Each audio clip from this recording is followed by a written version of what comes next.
videoed this walk that we're going to go on for me, talking about what was there, and I thought, wow, there's not much there. Is there going to be anything for me to talk about? Yeah. But I found out yesterday that in fact there's quite a lot to talk about. Jim and Carol and I scouted it together, and so what I would like to ask, with a group this big, we have the advantage of a lot of eyes, but we have the disadvantage of this many people scaring wildlife away. And the more we talk, the more we are likely to scare them away. So I'd like to ask you to not get engaged in a lot of side conversations and to walk with your ears and eyes tuned to all movement. And sometimes I'll talk about big overview things like when oaks first appeared in the world and why they support more plants and more other species than any other plant in the northern hemisphere, things like that. But whenever we see something move, like a lizard or a ground squirrel or a bird, I will stop talking about oaks and we'll talk about whatever it is and look at it and learn about it. So I'd love to have you all tuned to what's happening, and as we walk, and we'll have to wait until we get to some wider spots in the trail before we can talk, although sometimes we will go off the trail, as Carol said, and don't take that as license to do that when you're not on a guided walk. So these focus within 20 inches. So it's like walking around with a microscope that you can just put up and look at things in incredible, glorious, magnified detail. You can see details of anatomy and you can see details of behavior, like the proboscis of a butterfly probing the hairs inside of Mariposa lily or something like that. So I have two loner pairs. Where did the other one go? Here's one. Oh, okay. Yeah.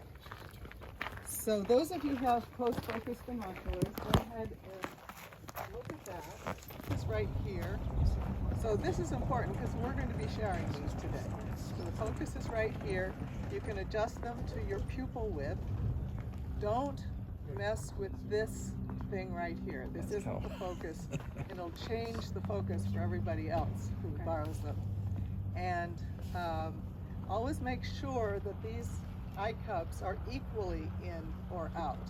If one's in a little bit more than the other one, that you'll get a distorted view. So, and I have a pair here that I can loan. And what I want you to see in this owl pellet is more on this side, so you might want to come around to this side to look at it. Who would like to I've seen plenty of owl poop. Yeah. If you have the eye cups out and you don't have your glasses, Cups are already out. it just helps.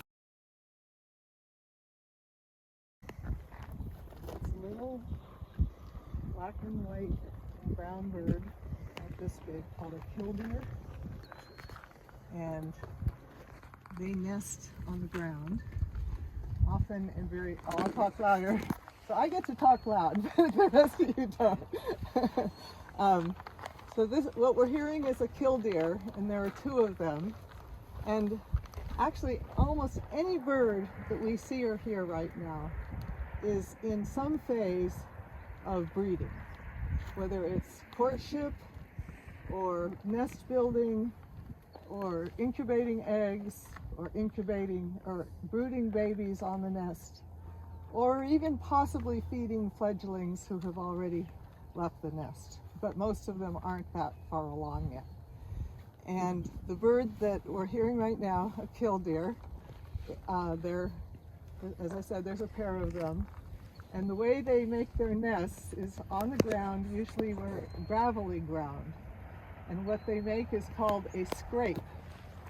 And a male, they have an elaborate courtship ritual where the male gets down and puts his chest on the ground and then scrapes away what's ever there and just makes a shallow depression, and then he leaves and the female comes where he was and she gets down on the ground and does the same thing, or I don't know if she scrapes, I think she just gets down on the ground and she's under his tail as she's doing that, and then she leaves and he comes back and does more of it, and then he walks off and he grabs a pebble and he tosses it backwards onto the nest site over his shoulder.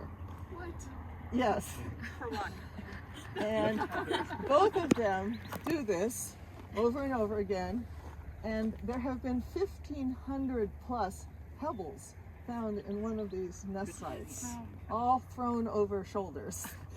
These birds are a kind of plover, and you usually see them along shorelines, but Killdeer, for some reason, nest inland and away from water. Why do they do that? Yeah, why do they do it?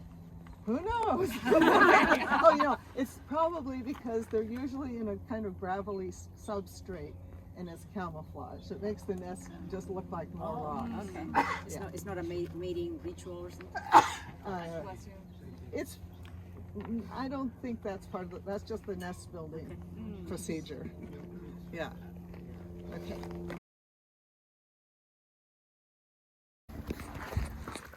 And as I said, any bird you see right now is in some. Oh! It has a nest right there in that branch.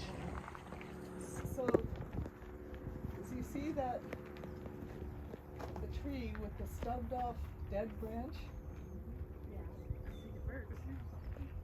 So on the underside of that branch would be a nest hole about 1.5 inches in diameter, probably created by a woodpecker.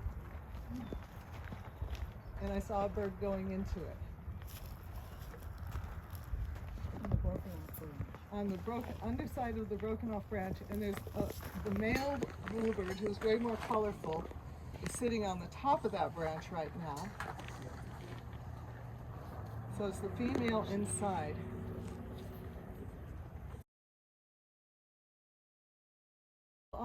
All winter long, we see bluebirds in groups, family groups, of up to 14 birds. They're very unusual in that they, after the babies fledge, the parents don't drive them out of their territory, and they often have a second brood. So they'll have one brood, those babies will fledge, that means leave the nest. The dad will feed them while the mother starts incubating a new set of eggs. Then that brood fledges.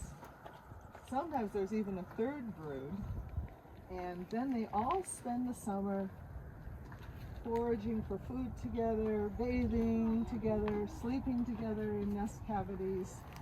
And then at the end of the summer, the female, the daughters of the year, have you all heard the term young of the year? It's the babies that are born in a given season, spring. I'm calling them the daughters of the year. They will leave and find another bluebird family to spend the winter with. And new females will come into our original family, new female young of the year. Oh. And why would that be? Anybody have any idea? So they don't interbreed? Yes. So they're not interbred? Well, it helps with that. What's your name? Kim has suggested it might be to avoid interbreeding and incest. And it is a form of arranged marriage, because in the following spring, the sons of our original family and the immigrant daughters sometimes do hook up and form a family. But there's another reason that any of them stay with these adults all winter, and that reason is mistletoe. Bluebirds are dependent on mistletoe berries in the winter, which are high in sugar and protein.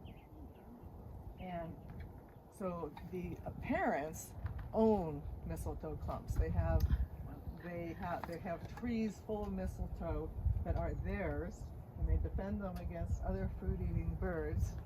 And their offspring and their foster daughters stay with the parents, and the parents let them stay. It's advantageous to them to stay with their parents, because then they can take advantage of their parents' mistletoe berries all winter long. But and it's advantageous to the parents because come next spring, their sons often help them feed and defend their new nests. This is called cooperative breeding. While the sons are also feeding and defending their own nests. So it's amazing because it's only in 7% of the cases that the sons help their parents, but that's enough to make it worth it for the parents to share their resources with their children instead of driving them away. Is it the western bluebird? This is western bluebird. Do they favor oak trees then because of the phorandendron or the mistletoe, or not necessarily oak trees? Or?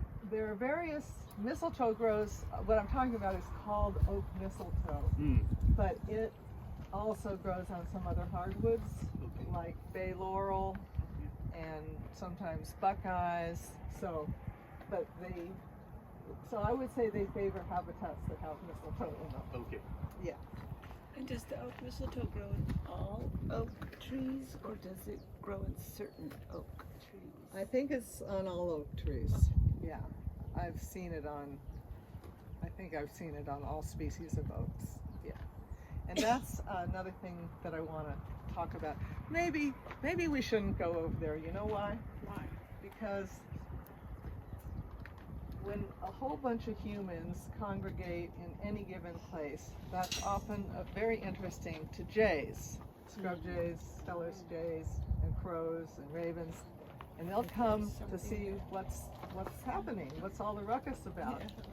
And while they're there, if birds are coming and going from a nest, they will notice that, and then they will come and prey on the babies or the eggs.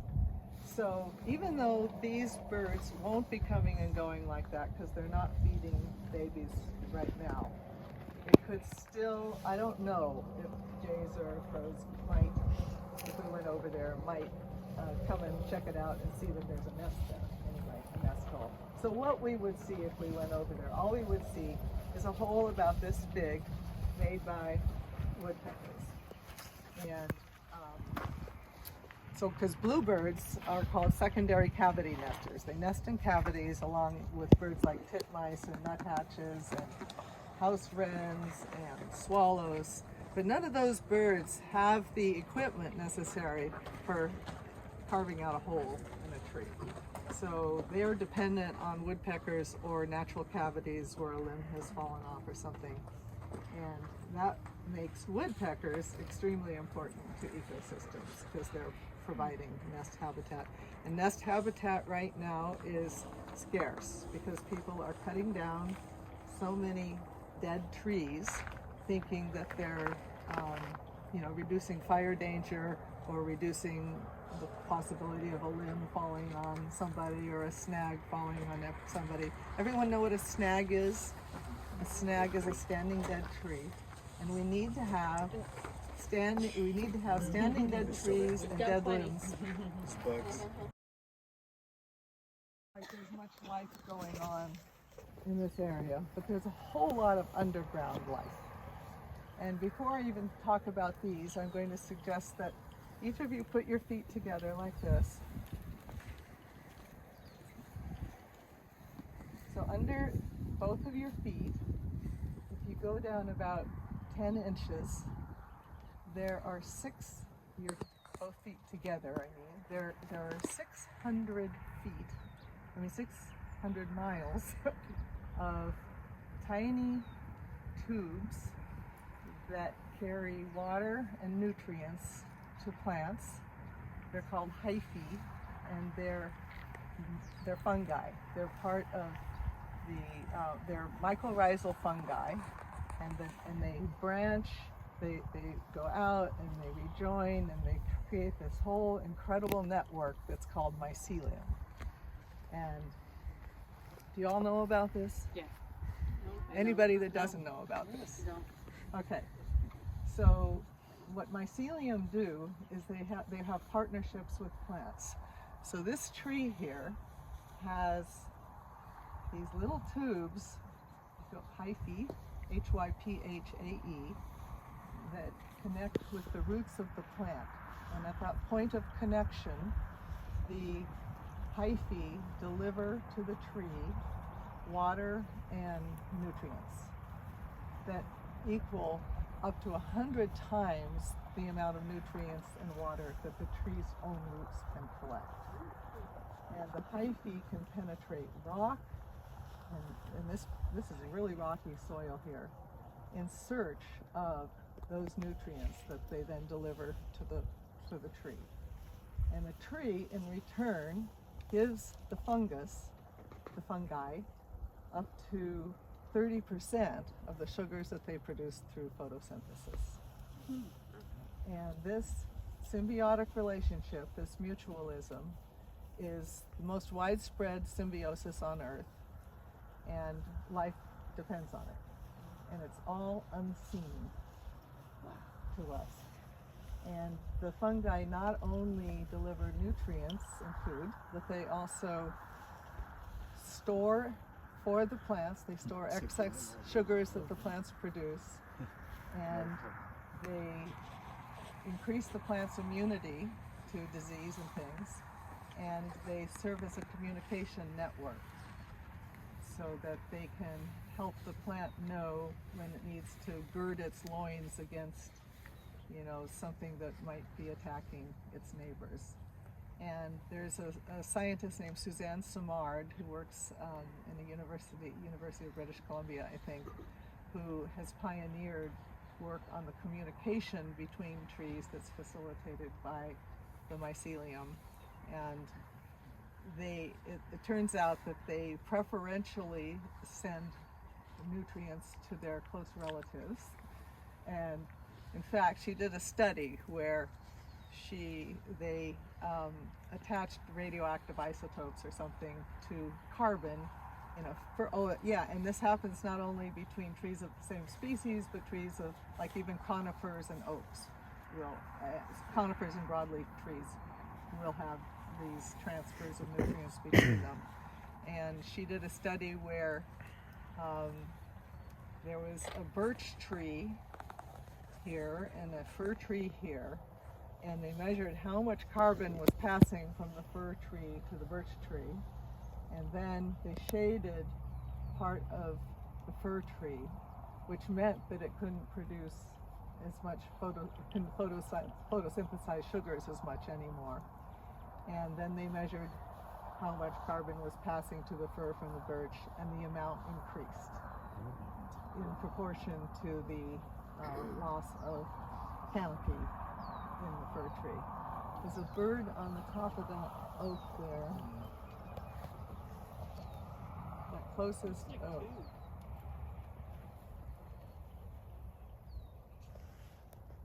What is that? Would those be Raptor on top. with finches? No, finches don't quite look. I think it's a larkspur. Oh. Oh, well, the tree, I'm sorry. Oh, thank you. Yeah, up on that oak tree just right opposite us, I think it's a lark sparrow. And so I just want to really imprint this on you. That bird is in the process of nesting, and here's what I would do, or breeding. And so what I do in this season, I love to find nests, and what I do in this season is any bird I see, if I have time, I don't take my eyes off of it. And I don't look with binoculars, because if I look with binoculars and it goes over there, I don't know where it's gone. So I keep my eyes on it rather than my binoculars. And if possible, I'll be able to see it go someplace and then suddenly disappear. And that means it's gone into a nest. So then I look closely on the branch to see if I can find a nest. And these birds nest on the ground under a little tuft of grass or a small shrub.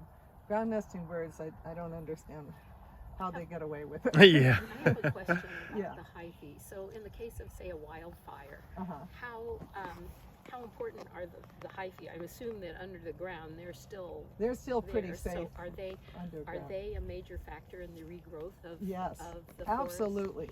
And now that brings us to voles.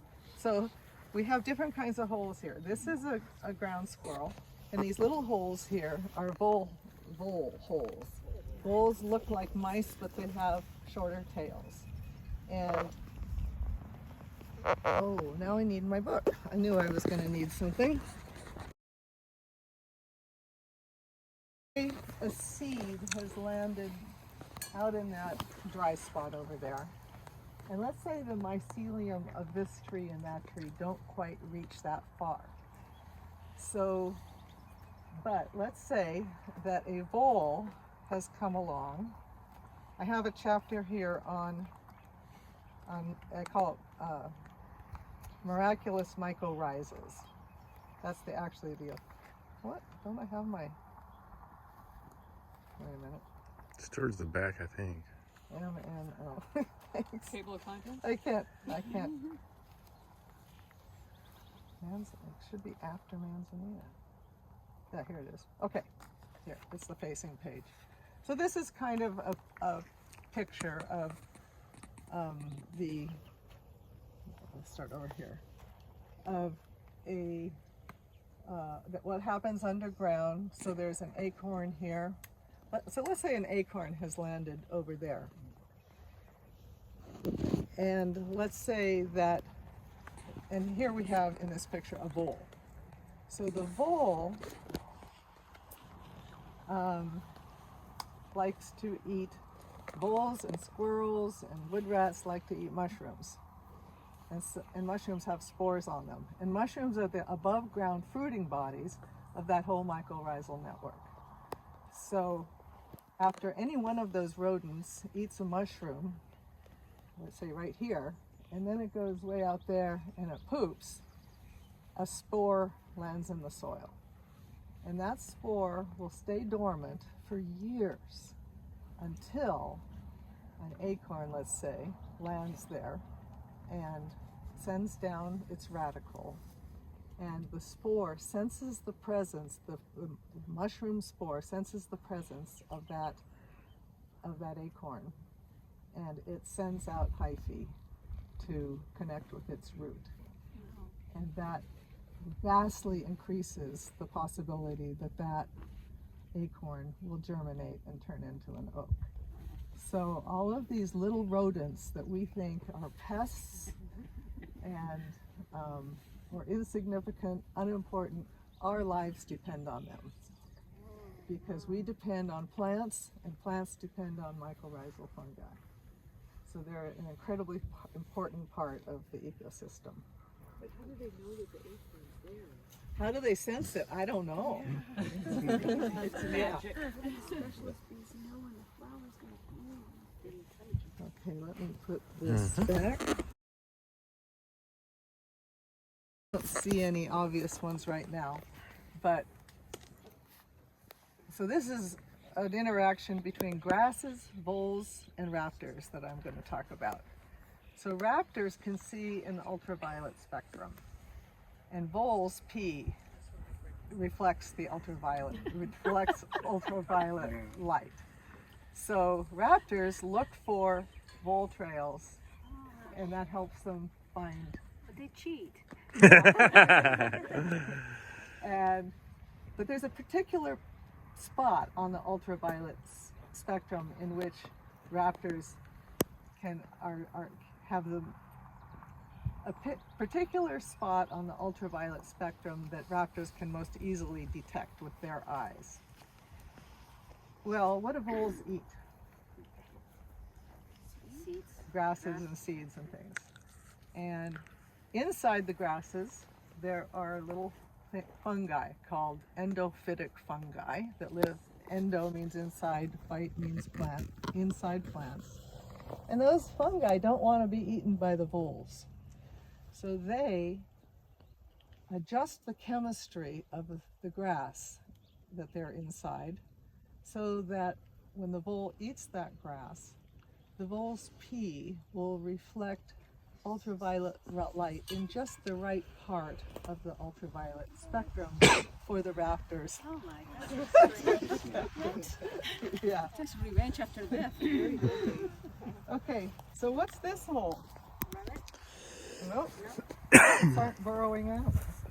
California ground squirrel? California ground squirrel, yeah. And there is another one over there, and there's another one, a big one over here, and California ground squirrels have, some of them have individual burrows and some of them have communal burrows. And if they have communal burrows, and this looks like a really big network of communal burrows,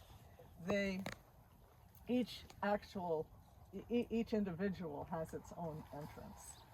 And we're actually probably standing on right above some of their escape burrows, where if somebody's after them, like a badger, there's a little an escape burrow that comes up to just before the surface, below the surface, and then they'll push up through that to escape. And I don't know if you all know about the hunting relationship between coyotes and badgers. We don't probably, are there any badgers in Solano County? Anybody know? I'm sure there used to be. And so we'll talk about that at another spot. But underground here,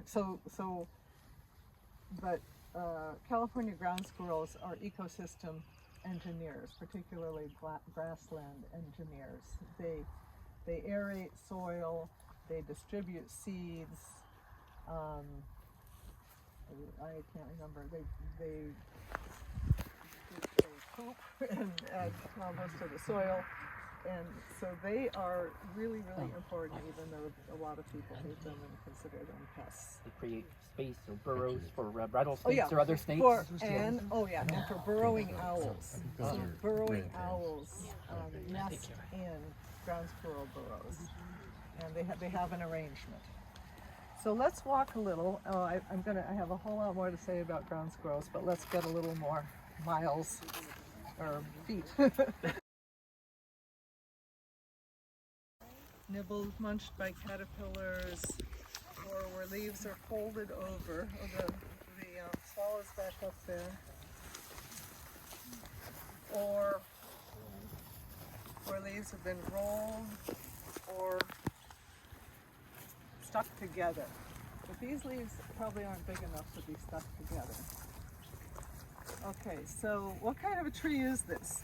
Blue oak? Oh, was it? Any guesses besides blue oak? Valley oak? White oak? Black oak?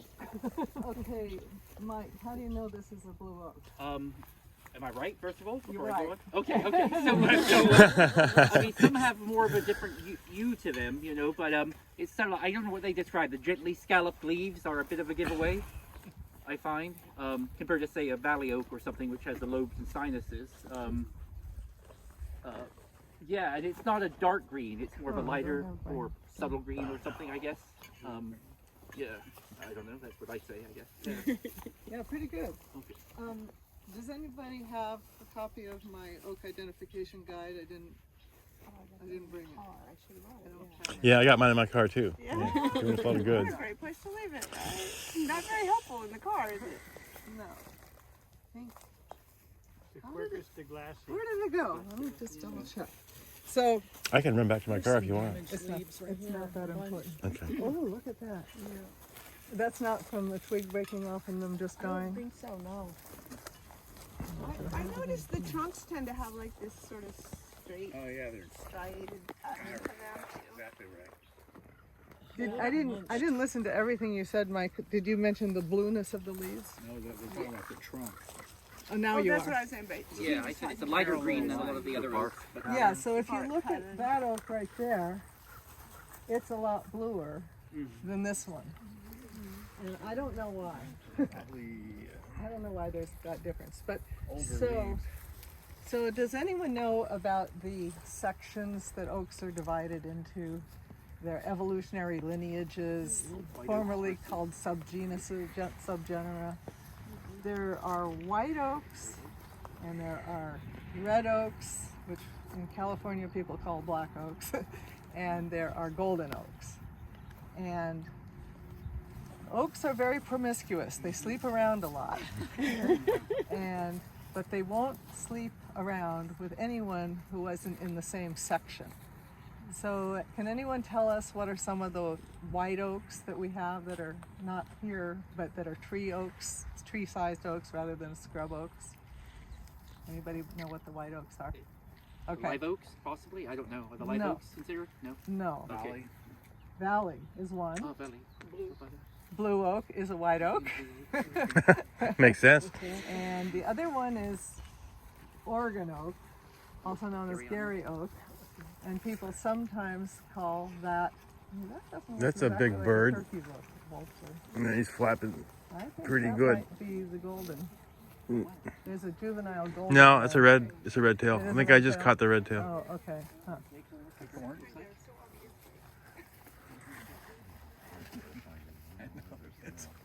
So this blue oak is a white oak, and it can hybridize with valley oaks and Oregon oaks. In where I live, people call Oregon oaks white oaks. It's just that's the white oak, but there are actually a bunch of them. And also with some scrub oaks like leather oak and California scrub oak. Do you have any Oregon oaks around here? There may be one Uh-huh. at the top of that hill somewhere, so they say. Okay. I know a winery that uses the Oregon oak in their barrels. Oh, really? Yeah. Oh, huh, that's interesting. Yeah, everybody says Oregon oak. That doesn't exist. I go, yeah, it does. Okay. Okay, so let's see. Where do I want to go now? Blue oak. Someone found some leaf damage? Let me look at that. This time of year, well, it's coming pretty soon. No, I think that's just dead. Yeah, Yeah. it looks really gnarly. But she found something very interesting. Look at that. What is it? Yeah, this did just got Okay, so there you go. At the end oh, look of at this- that. What is it? With it looks like a nest. like a Right. hornet's or something. No, there's like a little. Well, Or let's is get it a our close-up binoculars. Yeah. Bird nest or a bee? It looks like a feather. It's a feather. There's Oh, a I see. feather that comes out.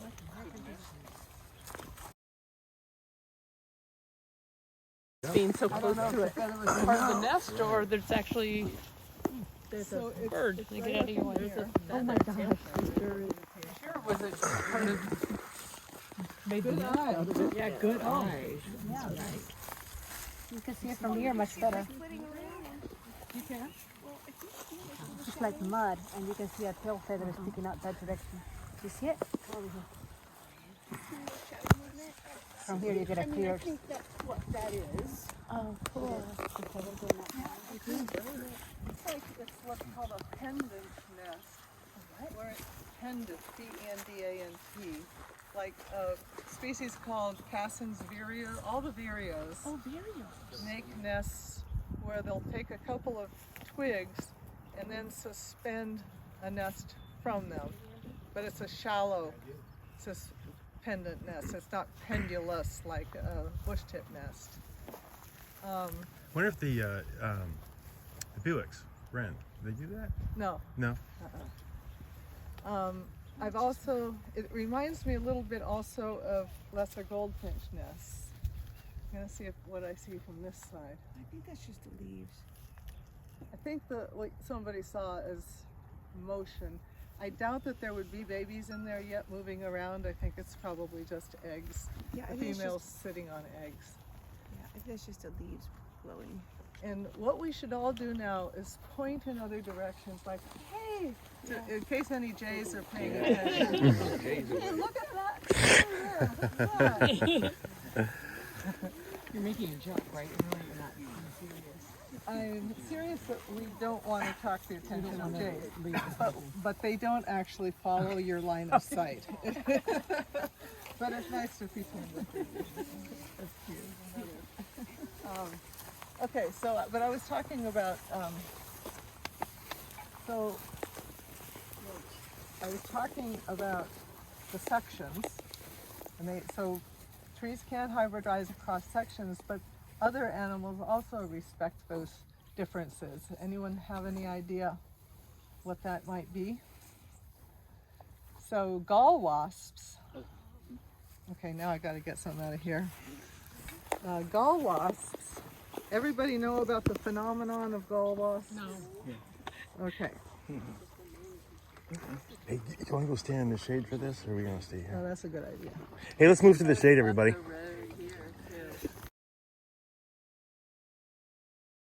So, They're tiny ones. They're big ones.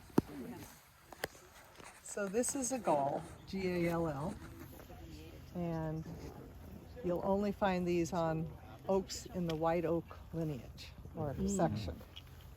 And sometimes people have a hard time telling the difference between a blue oak and a interior live oak, for instance, or a coast live oak, because their leaves, both trees have leaves that don't have many lobes on them. So, or also a California scrub oak is easily confused with a live oak.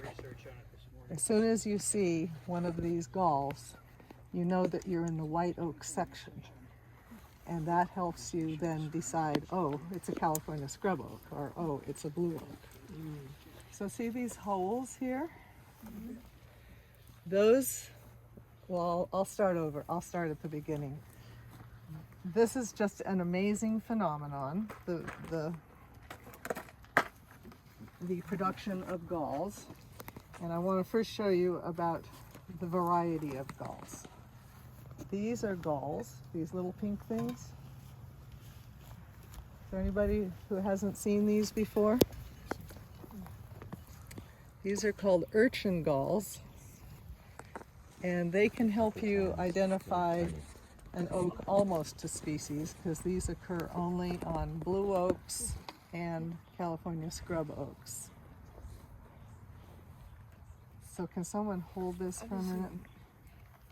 And here's another one. Let me see that one. Do you want me to pass it around? Oh wait, what? I was like, wait, is that? Nothing's on here. On the leaves. Oh, okay. I was like, I don't see anything. Oh, sorry. All right. I see anything. I picked up the wrong thing. I'm blind though. Okay. So these things Okay. and this thing, this fuzzy thing. This is called a yellow wig gall. And these are what again? What are these ones called? The pink ones? Urchin gulls. Next time, if I'm showing you something that doesn't. Well, since you said we don't know what we don't know, You're looking really closely. The emperor has no clothes. Okay, that's the wrong color. Maybe it's the glasses. Okay, this is a coralline gull. what a beautiful name. And this occurs only on blue oak. And so my oak identification guide shows oaks that can help you identify, galls that can help you identify an oak species. So these are parasites, or what are they? So, okay, so what's this phenomenon?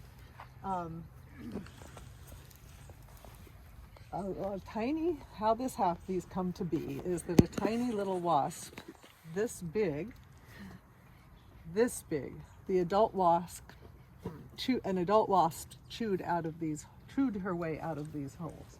So that's how tiny they are, the size of fruit flies. So one of these adult wasps will lay an egg on growing tree tissue. It might be a leaf, surface of a leaf, the mid vein of a leaf. It might be a twig. Might be that's only on the top of a leaf or the underside of a leaf. And when that egg hatches out, Red tail. it is, a larva will come out and it'll start chewing on the tree. And that kind of bugs the tree. The tree gets irritated by that. And it wants to wall it off or encapsulate it. So, Missed it. right here. So, the larva secretes hormones that mimic the plant's own hormones with a twist. The larva's hormones contain instructions to the tree that say, okay, you want to wall me off? Fine. In the process of doing that, please create a structure that will protect me from predators with a chamber inside in which I can molt 4 times and then pupate. And by the way, line that chamber with the kinds of food that I like to eat.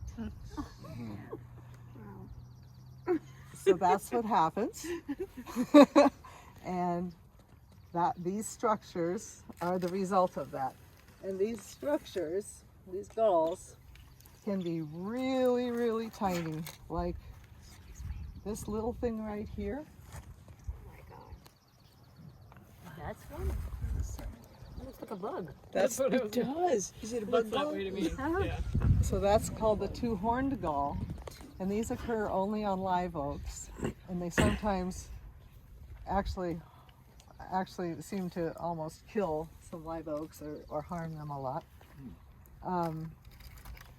Let's see, I want to show you. So this is a gall that occurs only on valley oak. It's called the convoluted gall. It looks like a brain. And it's always on the midrib, and I think it's always on the underside of the leaf. I'm not positive about that.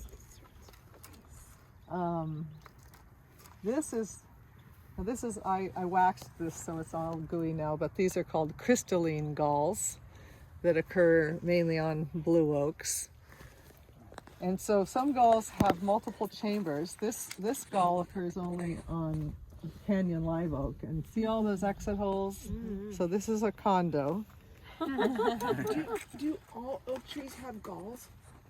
I think so, but some fewer than others, like black oak doesn't have very many. And the reason I'm talking about this in the presence of blue oaks is because there are 41 species of gall wasps who lay their eggs on blue oaks. So each of these different looking galls is induced on a tree by a different species of gall wasp that know exactly what kind of structure they want the tree to produce for them. And there's one, I'm not finding my leaf. Have any of you ever, oh here it is. Have any of you ever seen, so check out these tiny, tiny little galls. Wow. Now they're dried up, so they're a little smaller than they originally were. These are called jumping oak galls. Oh, Carol, great. If some of you want to use your close focus binoculars, and what I should do is hand these off to someone else to hold, so everybody else can look at them. Yeah, and if anyone, Here's really fascinating for these. So the oak has no purpose for this. That doesn't, other than it doesn't benefit the oak. it doesn't. We don't think it does. This benefits a lot of other animals, though. This hole was made by a bird who was trying to get to those larvae to eat. And wood rats will eat actually the gall, what do you call this stuff? The cellulose or whatever the gall is made up of itself. So imagine this little chamber, and inside this chamber there are these larvae who are molting away and pupating, but they're good food. They're useful as food to a whole lot of species, but they're also very interesting to parasitic wasps. So a parasitic wasp will come along and she'll put her ovipositor through the wall of the gall into the gall wasp larva and lay an egg in the gall wasp larva. And then that egg, her larva, a parasitic larva, will hatch out of that, and it'll feed on the body of the gall wasp larva. And then there are hyperparasitic wasps that do that to the parasitic wasps. Jeez. So the original gall wasps have evolved various strategies for evading or being to make it harder for parasitic wasps to parasitize them or their larvae. And one of those strategies is this gall. I cut it open so you can see the inside of it. Would somebody like to hold it for everybody? Well, let's see. Let's go into the sun. Let me put this in the sun a little bit. So the central, there's a chamber in this gall that's supported by little filaments that come from the wall of the gall. So it's like kind of like a starburst. Inside, yeah. So the larval chamber is suspended in the middle of this gall on these little threads that come out from the wall. So how would that help deter a parasitic wasp?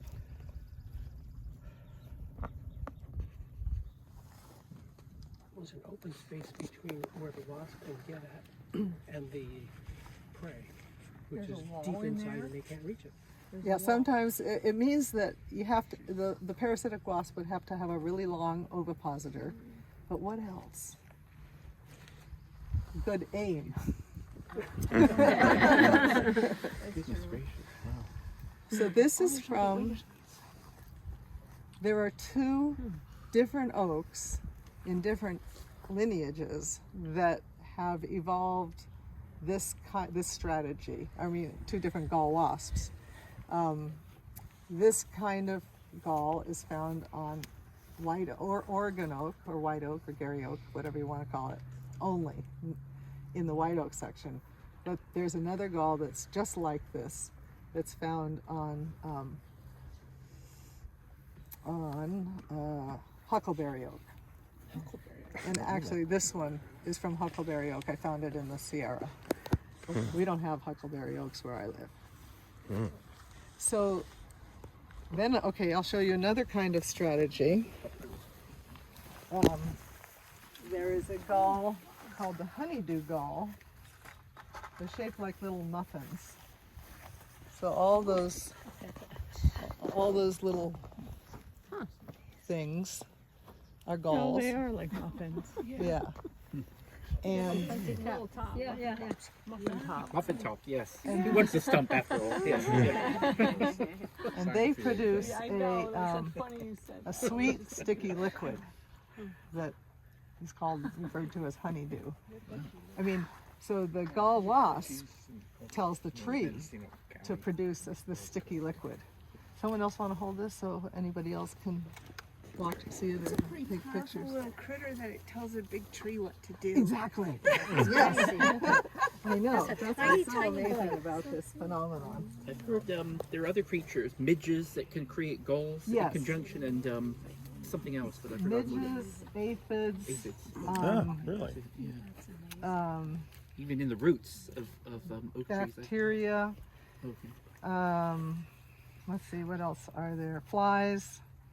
So other species besides wasps can induce. Sorry, the communication happens through how? Hormones. Okay. Hormones that mimic the plant's hormones. Okay. But are actually That's all that.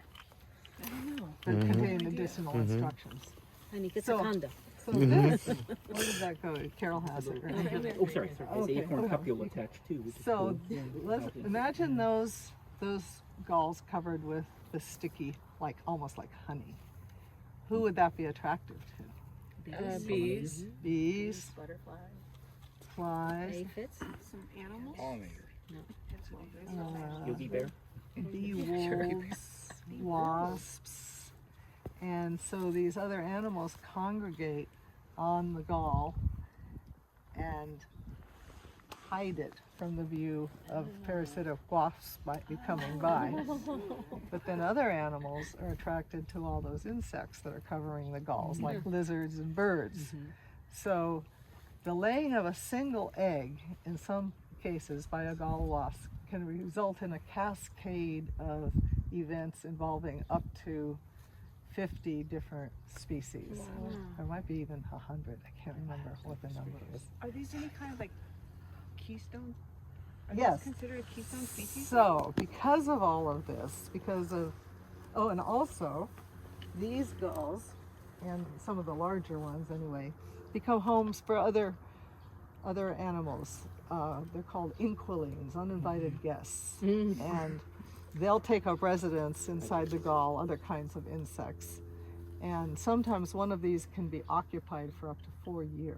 Oh my God. Yeah. They turn black too. Yeah, they turn dark, they get kind of spongy. Yeah, they look like Yeah. mold or something. I used to use these in making art projects, but when I realized they're homes for living organisms for up to 4 years, I decided to stop doing that.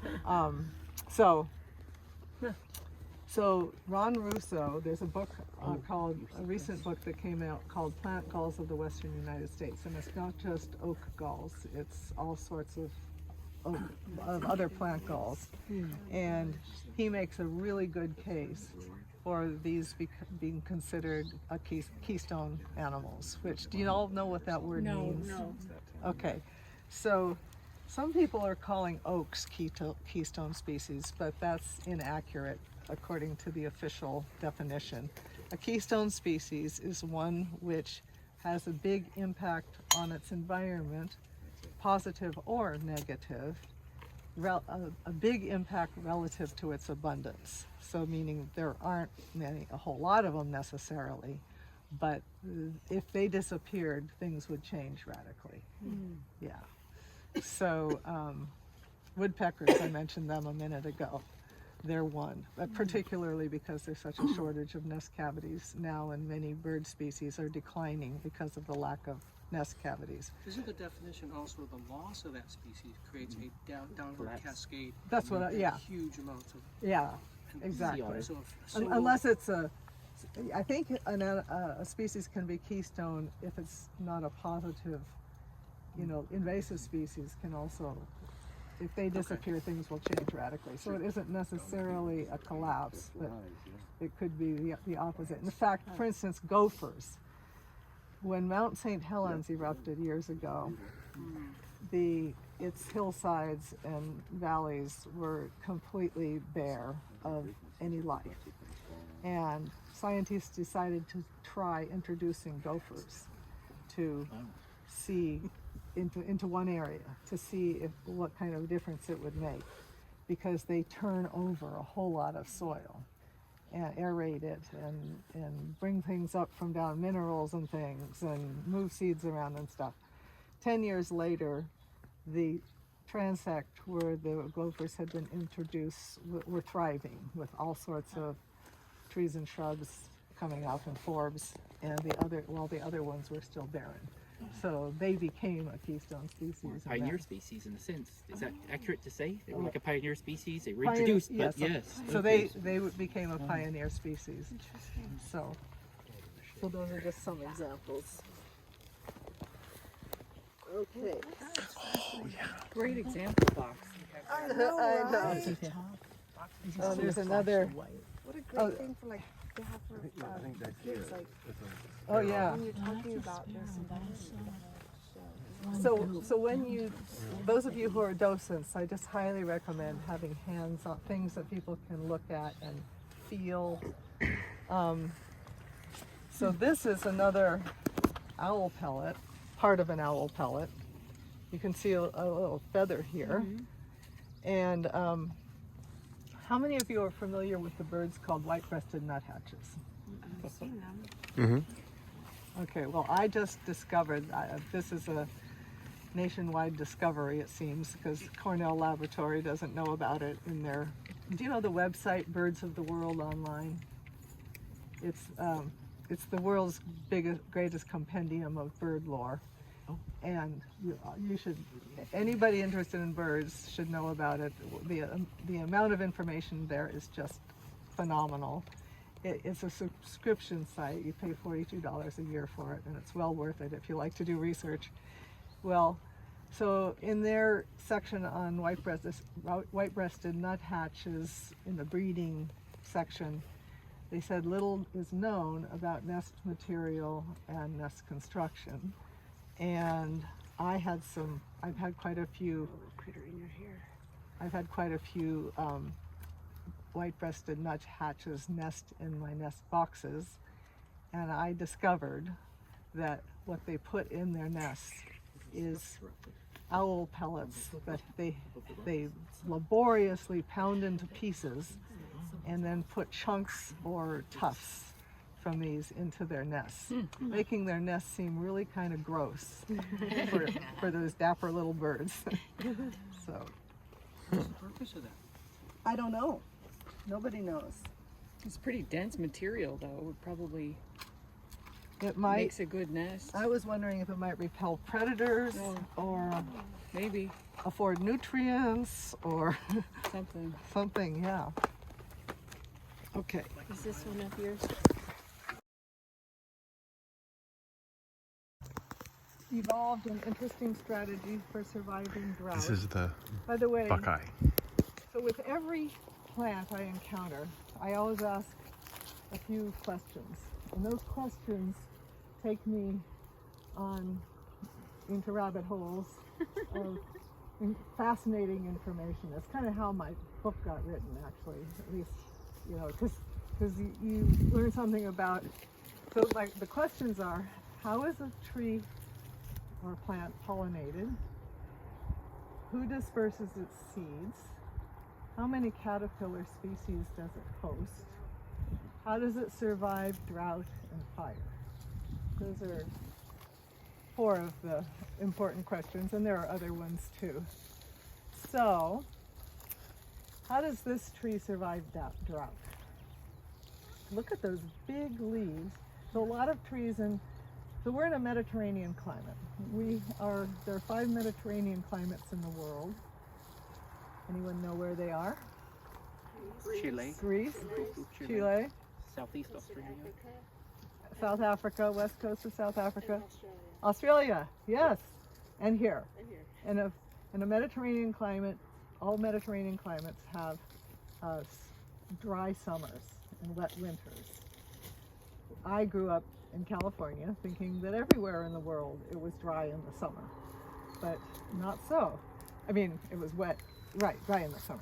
So anyway, so a lot of our trees, like this oak right here, have adapted to drought by having small leaves that are covered with wax and have a lot of lignin in them, and that reduces the transpiration of water. But look at these leaves. They're big and soft, and you can imagine a whole lot of water. They lose a whole lot of water quickly. In the sun. In the sun, yeah. Shade helps, I guess. Yeah. So this tree strategy is it leaves out early before anybody else has leafed out. Look at this, it's under some oaks. But, and that's a live oak. But often they're under, and the word live basically means that it keeps its leaves all year. That's what they're evergreen. That's what live oaks are named after, being evergreen. So this tree leaves out. It's often under deciduous trees that don't have any leaves, so it can get a lot of light in February. It leaves out in February.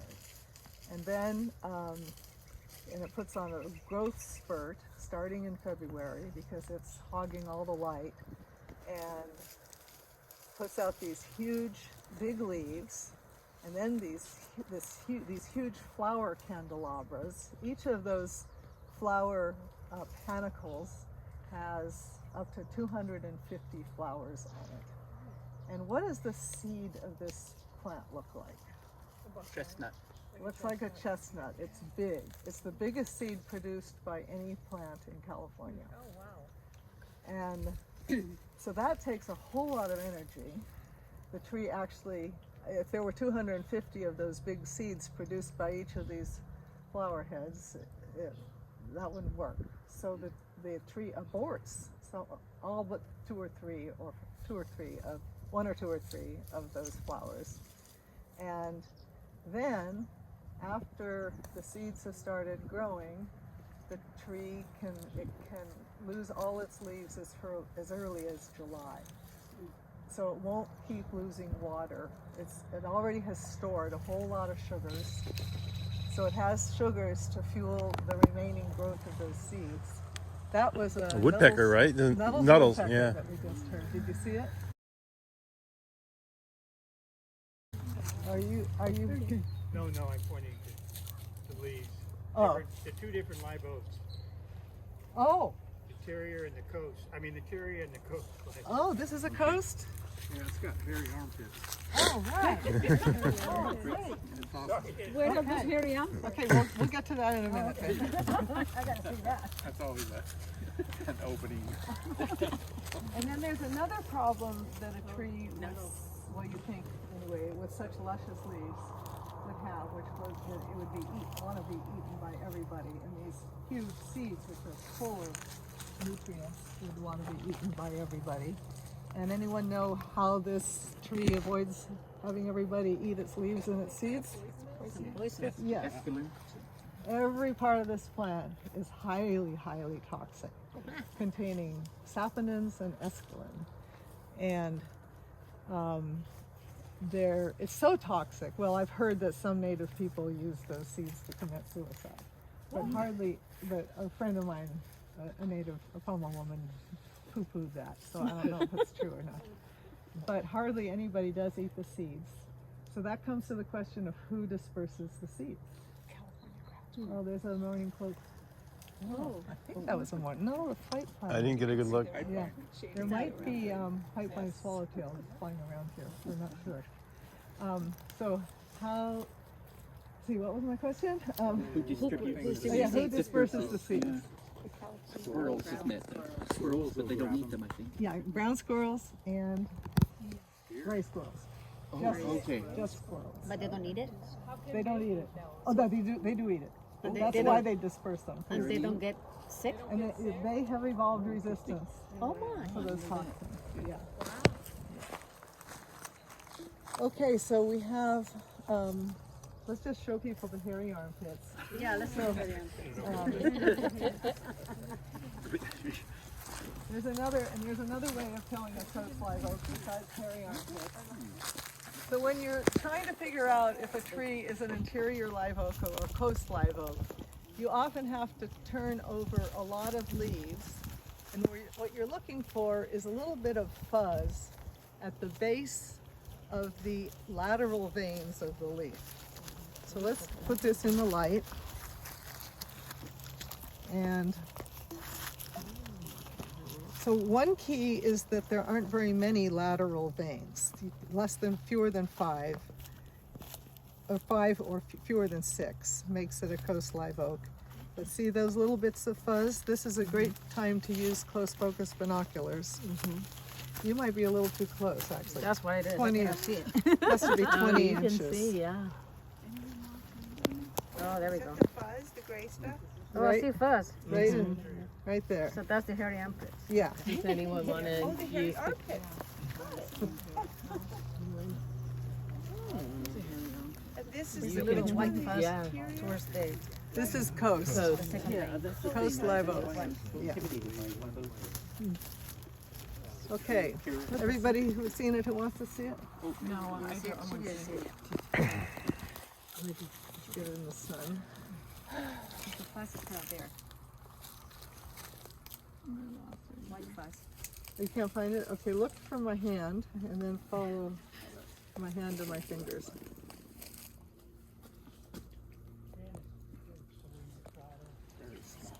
Aren't they cool? Oh, okay. So where the lateral Yeah. veins meet the middle vein? Exactly, yeah. Yeah. Okay. Oh, okay. I've got it there. Actually, I've got my hand. Thank you. Okay, thank you. I got it. Oh, that is cool. So this is the coast? I've forgotten. Coast live Coast. oak. Yeah. Okay. Yeah. I've always just thought, oh, the live oaks have spiky bits, but I've never really bothered to differentiate between them. Well, you know, the spiky thing though is another story, right, Kate? Sorry, Yes. what again? So look at this leaf. Yeah. So this is a really fun little fact. This leaf doesn't have little spine tips on it, except maybe one right there. But others do. And Others look really let's pronounced. Yeah. Let's look higher up. Coast live oak is kind of different. It tends to be more spiky regardless, but most oaks, most of the live oaks, are only spiky in the part of the tree that's getting browsed. Oh, deer or okay. other ungulates. Oh, so the deer don't eat it then? Yeah, it's So when the Is it- tree Defense detects that it's losing leaves from a particular part, usually the lower part, it sends hormones there to those branches and those twigs, and that produce spikes. Spine tips is the official word for Really them. good. But the higher up leaves will often have smooth margins. Sometimes the trees seem to be confused and they have spiky, like canyon live oak I've seen with spiky leaves all the way up. But Yeah, they definitely look smoother up there. oh, they do? Yeah, they do. Oh, okay. Which Oakland is named after one of the live oaks, Oakland, isn't it? Is Yes. Oakland named after which It's species? probably coast. but it's Coast live oak? not. Okay, I could never remember. Yeah, Oakland was named after one of the live oak species, Have a I lot of thought. them. Yeah. They all did, perhaps more. Yeah, certainly more at one time, but yeah. But I couldn't remember which one. So how are oaks dispersed? How are acorns dispersed? Squirrels. Well, I see my scrub jay dropping them in my yard all the time. That's how I have a valley oak right now. Just fabulous. Let's see. So yes, that's the answer I was looking for. Yeah, the number that you give is astonishingly high of the percentage of oaks that get planted because Here's of the. a scrub jay. Whoa! I'm definitely afraid of him. A man in my community does wet felting. And, Is that one that's belted? yeah, and Pretty good. He's got his little eyebrow and everything right there, right? And somebody won this at a silent auction, and they decided it had to go to me. So, when did oaks first appear in the world and where?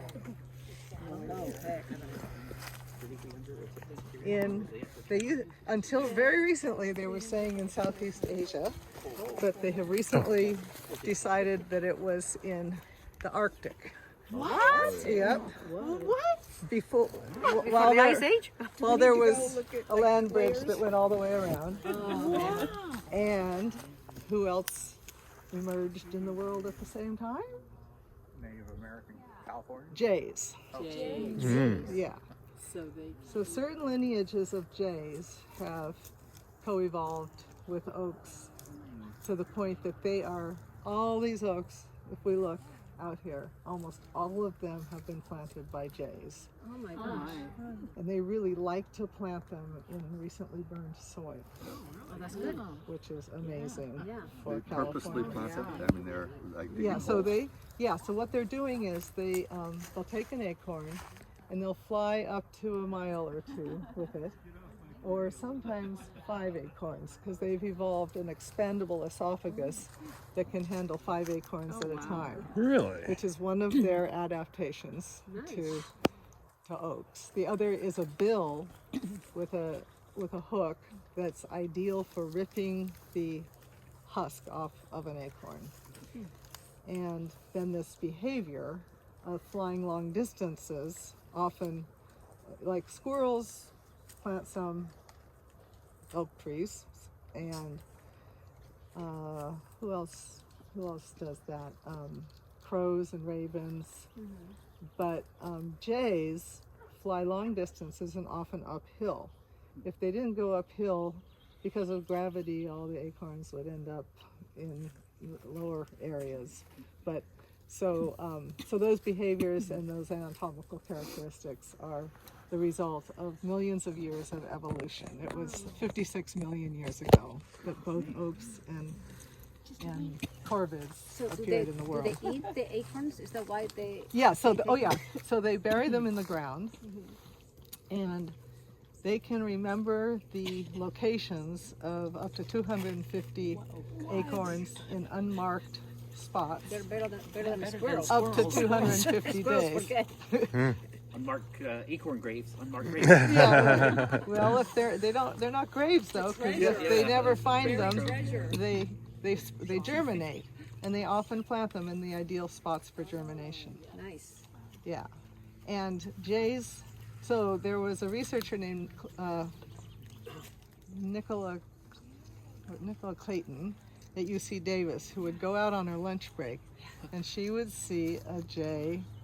She'd sit on a bench eating her lunch, and she'd see a jay bury an acorn and then come back and dig it up and take it somewhere else. She was an evolutionary psychologist, but she decided to study jays, scrub jays. And she found that they are extraordinarily intelligent, with an intelligence equal to or greater than that of the other primates, gorillas, chimpanzees, orangutans, bonobos. And one of the things that they, one of the forms of their intelligence is what's called theory of mind, which means that they are aware of what other animals might be thinking, basically. So if I'm a jay, I buried an acorn, and my mate is over there, well, that's no problem, but my mate is seeing me bury this acorn. But if there's another jay watching, or not even watching, but listening, that's maybe behind the tree and might hear that I'm burying this acorn. Robber jay. Yeah, then I will leave the acorn in the ground. But then a little while later, I'll come back and take it someplace else. Trying to trick them. Yeah.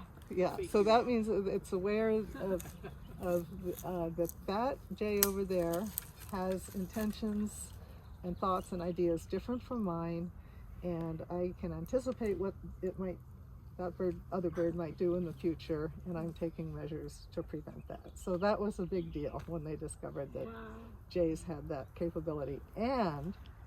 But if this jay has never had acorns stolen from her, she won't worry about that. It's only the jays that's called a naive jay. It's only a jay who has been who has been the victim of theft, that will take these measures. Once bitten, twice shy. Yeah, they learn. Yeah.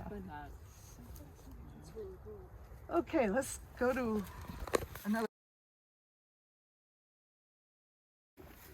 I talked about ground squirrels being ecosystem engineers, and they're also really prized as food by rattlesnakes, for instance, and by golden eagles. They're a big part of the diet of both. But I'm going to talk about the relationship with rattlesnakes. So an adult ground squirrel can survive a bite by adult male ground squirrel can survive a bite that would kill us from a rattlesnake bite. And they are in what's called a co-evolutionary relationship, those two species. A co-evolutionary arms race, that's what scientists call it. So imagine back in the mists of time, there's a population of ground squirrels over here and a population of rattlesnakes over here. And the rattlesnakes are preying on the ground squirrels, and the ground squirrel population is in decline. And then a ground squirrel evolves, just by random mutation, evolves resistance to rattlesnake venom. And that ground squirrel survives to pass on her genes. So after a while, all the ground squirrels over here are resistant, and the ones that aren't have been eaten. And so now the rattlesnakes are suffering a bit, and they don't have their prey. So then a random mutation comes along, and the rattlesnake venom becomes more poisonous.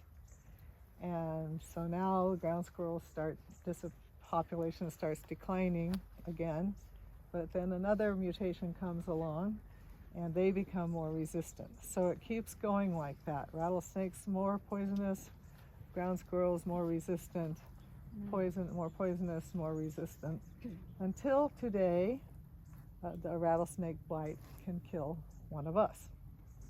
So they are largely responsible for how venomous rattlesnakes are.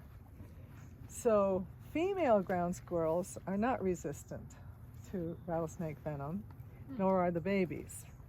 So rattlesnakes come along, And have you ever seen a ground squirrel waving its tail? Jim and I saw it yesterday. And you didn't tell me what it was. You said I had to wait. Yeah, you had to wait till today. It's called tail. I know. I couldn't even breathe last night. It's called tail flagging. So I'm a ground squirrel and I'm just waving my tail. And what that means is, hey, anybody who's in the area, I just want to know that I'm alert and strong and ready to fight. So you'll have a tough time if you decide to attack me. Okay, so that's for any ordinary run-of-the-mill predator. For a rattlesnake, it's different. So who knows how rattlesnake detect prey? Infrared? Yes. They're pit vipers. Yes, they're pit vipers, which means they have these pits on the sides of their snout that detect heat. Hey, Kate, there's Anna's doing its J thing right up there. So it's out there. If it does it again, yeah, it's going to be there for a bit. But yeah, you can continue. I just wanted to point it out. Oh yeah, there it goes. Oh no. No, he's. I see. Is that that's a dragonfly, right? Yeah, he's one. Yeah, he's no, I see the Annas though. Yeah. Okay, so what that means? And he saw somebody. Oh, here he goes. Here he goes. You guys watching? Okay. What? He's gonna go up. He goes like it's straight a hummingbird. You watch it? It disappears. Pretty small. Into Went sideways. To the right. Okay. No, Yeah. What? See him now? Everybody, listen the next time he does that. Oh yeah. For the squeak. It's over here. What is it? Is it a bird? No, it was a hummingbird. You did? Yes, it was a bird. It's in here. Hey, Steve's saying that It's over here. It went over here now. Somewhere, unless All it's right. gone. Okay, if you see it again. Yeah, we'll let do us it. know. Okay. Sorry for the interruption. No, I like interruptions like that. Okay, so rattlesnakes have these pits that detect heat. So, ground squirrels, California ground squirrels, also known as beachy ground squirrels, have evolved a strategy that no other animal in the world has, as far as I know, to deal with rattlesnakes, which is when a rattlesnake is in the vicinity, this waving tail will be, a valve will open and that tail will be flooded with blood. What? Only in the presence of a rattlesnake. Now, how would that help? Direct their bite to the rear end? Attract the Heat. snake. It shows up as heat, the blood moving into the tail. Yeah, and So suddenly it's twice as large as it was before? yes! To the rattlesnake, it's twice as large an animal as it was before. Yes. So the rattlesnake won't bite? Just the size. So the rattlesnake will Has think, to oh, think. maybe this is, more than I should, a bigger bite than I should bite off, chew. And it'll look for smaller prey. That's what you saw yesterday? We saw tail we wagging. saw tail flagging. I don't think Yeah. there was a rattlesnake around. So Right. we couldn't tell if it But you flooded just its waited tail just with in blood or case. not. Like you didn't tell him? Most effective in the burrows in darkness. No, it's out in the open. Yeah, it is? last year Yeah, I saw okay. one on top of one of the rocks just doing that tail wag and just making all sorts of noise, and here comes like one of our largest Anna's back. rattlesnakes I've seen out here. Okay, there's the no, that's a dragonfly. Yeah, he's on the branch On the again. branch. He's on the branch again. Really? Keep an eye on him. Hey, So hey, small. oh, there we go. Okay, Watch let's him. see. Let's And see. now listen. Everybody quiet, please.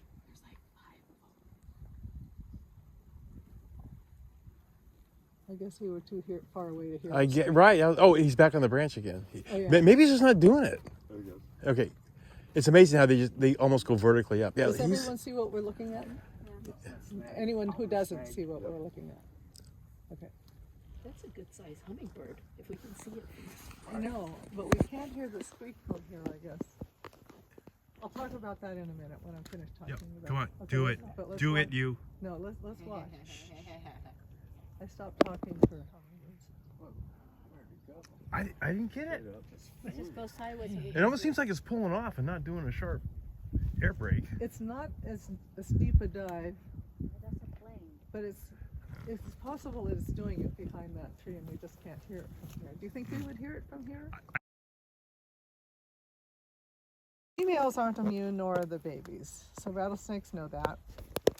So females and males have evolved some other strategies, and one of the ones for the females is they look for shed rattlesnake skins, kind of like this.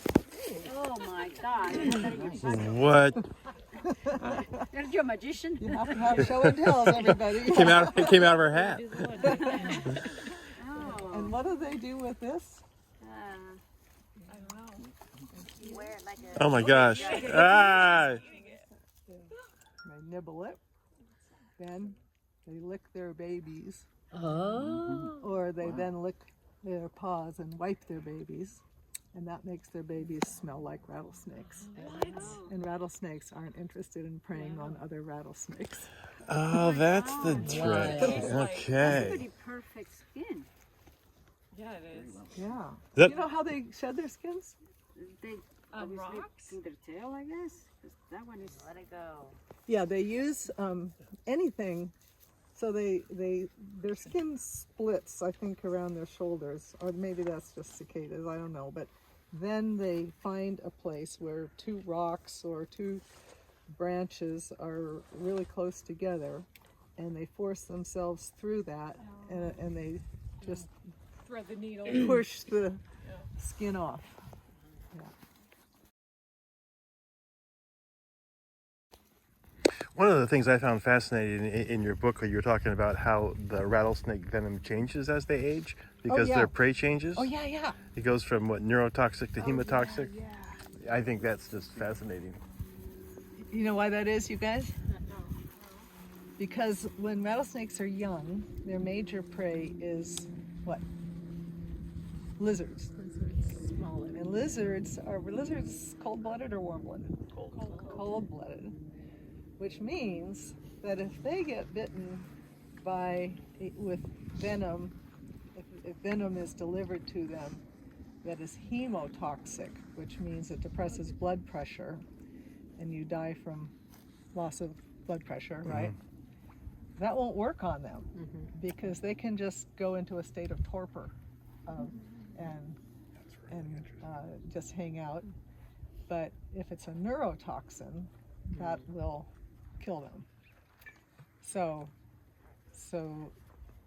as rattlesnakes age, and get bigger and can handle bigger mammalian prey that's warm-blooded, their venom changes from being a neurotoxin to being a hemotoxin.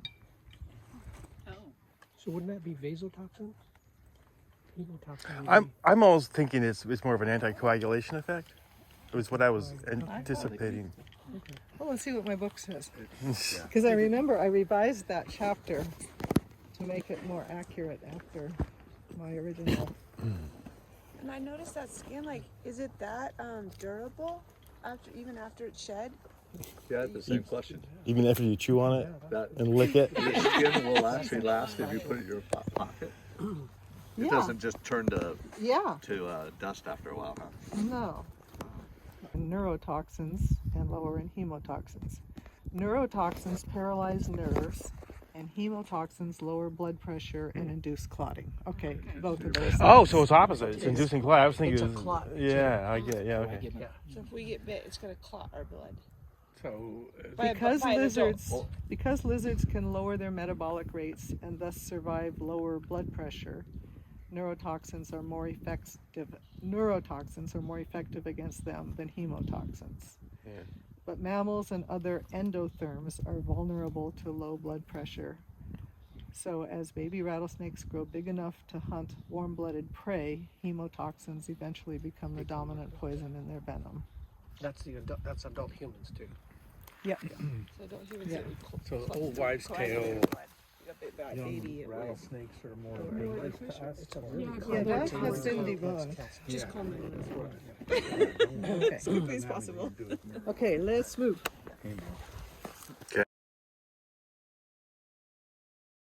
Thinking right here, I knew we have a few, but Okay, so how did I know that this was a valley oak? Much more lobulated. leaves. Lobulated, that's the word? Yeah. I know, it's because it has deep lobes and rounded I mean deep sinuses. So the space, the space between, so these are lobes, and in between them, the empty spaces are called sinuses. And valley oaks have deeper and wider sinuses than the closest other look-alike, which is Oregon oaks. And the tips of the lobes are more rounded than they are on Oregon oaks. If we had my oak guide, I could point this all out on there more clearly. Okay, well, this is a good place to talk about a few things. So what are these things right here? Whoops. Let's see. Yeah, I got it. Flowers.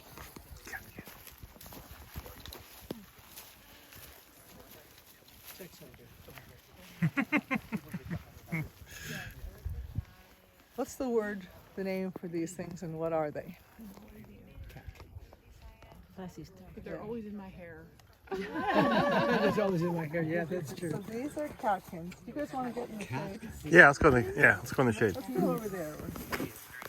Full employment Yeah. for the allergies.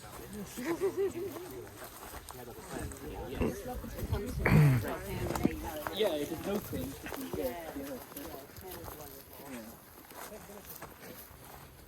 So these are these are flowers, and each one of these strands has a lot of little flowers on it, and they're called catkins. Now, who knows how oaks are pollinated? We haven't asked that question. We know who disperses its seeds. How is it pollinated? Who pollinates? Any other guesses? Wasps. What? Wasps? No, wind. So way back in the midst of time, oaks were pollinated by wind, and then they decided to try insects for a while, and then they went back to wind. And anybody have any idea why they might have chosen to go back to wind? It was less trouble. Less trouble. Or energy has to go into making them appealing to insects. Maybe that could be part of it, but it's mostly that. Well, when do they bloom? They bloom in early spring. These catkins are all dried up. This is remnants of catkins, and wind is more available than insects in early spring, late winter, early spring, and so people have just sort of ignored these things called catkins for years. Some catkins, like the ones on, so other plants that produce catkins are willows, cottonwoods, alders, and some other eastern trees that I don't know. And you know how you see those fuzzy things on willows sometimes? Pussy willows. Yeah. That's why they're called pussy willows. Those are covered with hair, and that helps protect them from cold. So these are these things, each little flower on here used to contain pollen, and wind would come along and blow the pollen onto another tree. And pollen is extremely rich in nutrients, in protein, and I think maybe fats, and I don't know what all else. And so when these fall to the ground, they decompose rapidly and fertilize the soil a lot. And if they fall into a pool of water, they dissolve and turn into, their nutrients get released, and that fuels the growth of aquatic organisms in the spring, just at the time when they're coming out of their naiad and larval stages and are ready to grow. Ooh, there's that orange butterfly. I think is that the painted lady? Crow over there, too. Crow What? on the hill. Crow up there. Oh. And I'm wondering what we're chatting about, perhaps. The raven. Oh, it's a raven. Okay. The raven, yeah. Okay. So, and then these are also more complex structures than leaves are. All right. Are you seeing it? Oh, there. So those are Italian thistles right there. Those plants with the pink flowers, and We know. they are the larval host a larval host of painted lady butterflies, and that's what I think that probably is. And in a few weeks, these Italian thistles might be covered with black, bristly caterpillars. Oh. So anyway, catkins are sort of newly recognized and previously unsung heroes of the nutrient cycle. And when they're plump and juicy, caterpillars eat them, and some have evolved to be, camouflage to not be very visible to predators on the catkins. Okay, so I said at the beginning when we were still down in the parking lot that oaks support more life forms than any other plant genus in the northern hemisphere. Anyone have any ideas why that might be? What makes these trees so unusual?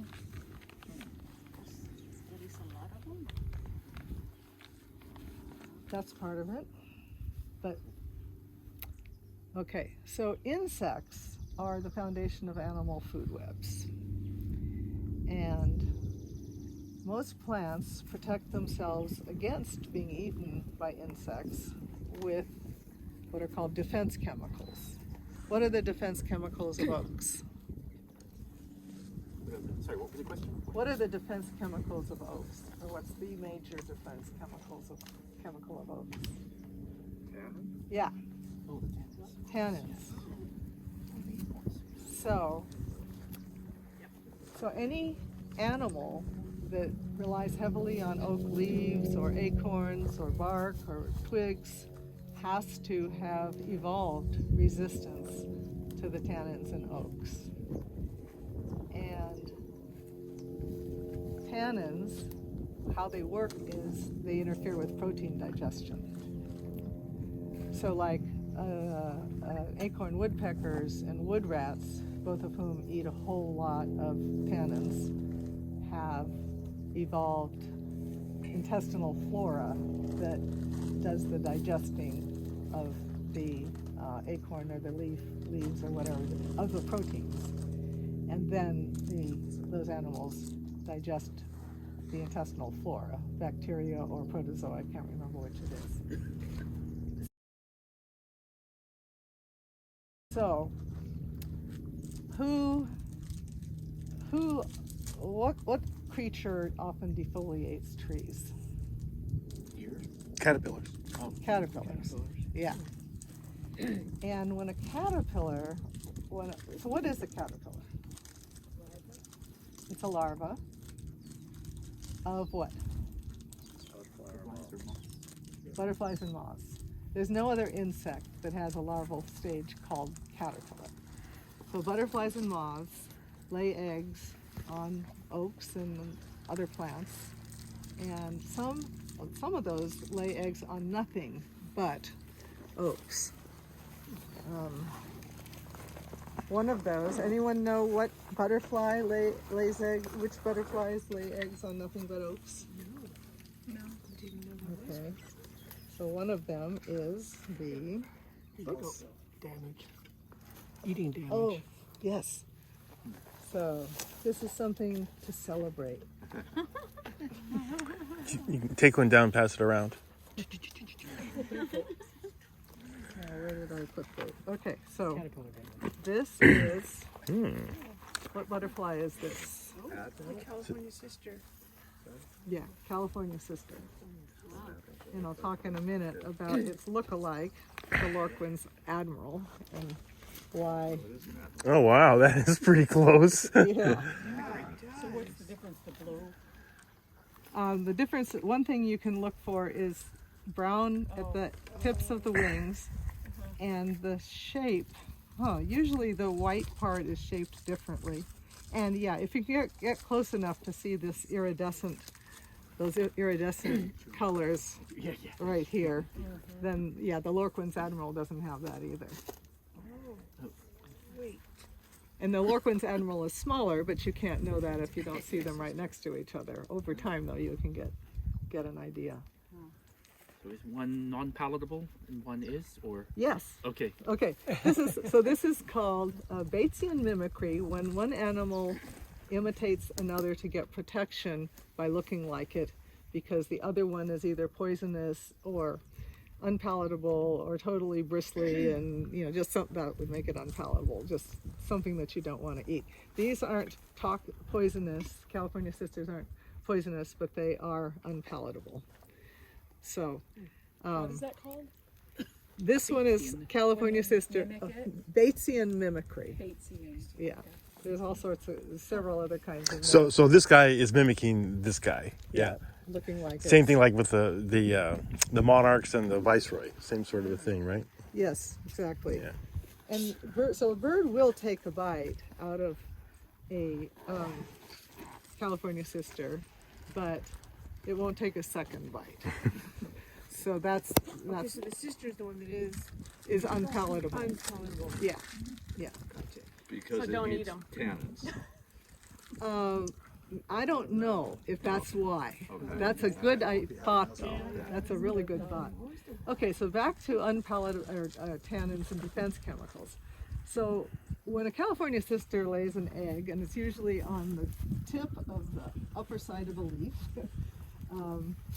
that egg, what hatches out is a tiny, tiny little caterpillar about this long, and it first thing it does is it eats the egg, because that's good nutrition just right there, and then it starts munching on the leaf, and it munches and munches and munches until it gets too big for its skin.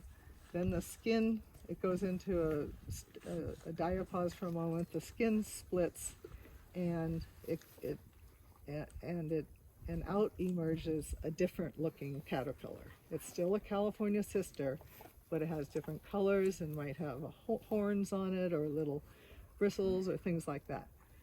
Then that one eats and eats and eats till it gets too big for its skin.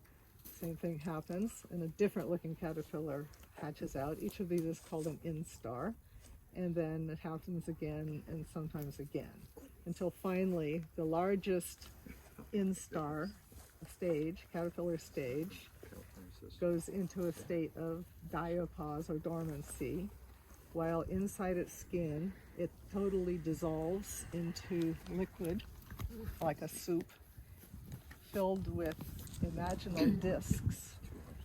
And I think it retains the nervous system and maybe the respiratory system of the original caterpillar. And then over a matter of 10 days or so, inside a pupa, which has formed, I forgot to say that, an adult butterfly forms and ecloses is the word.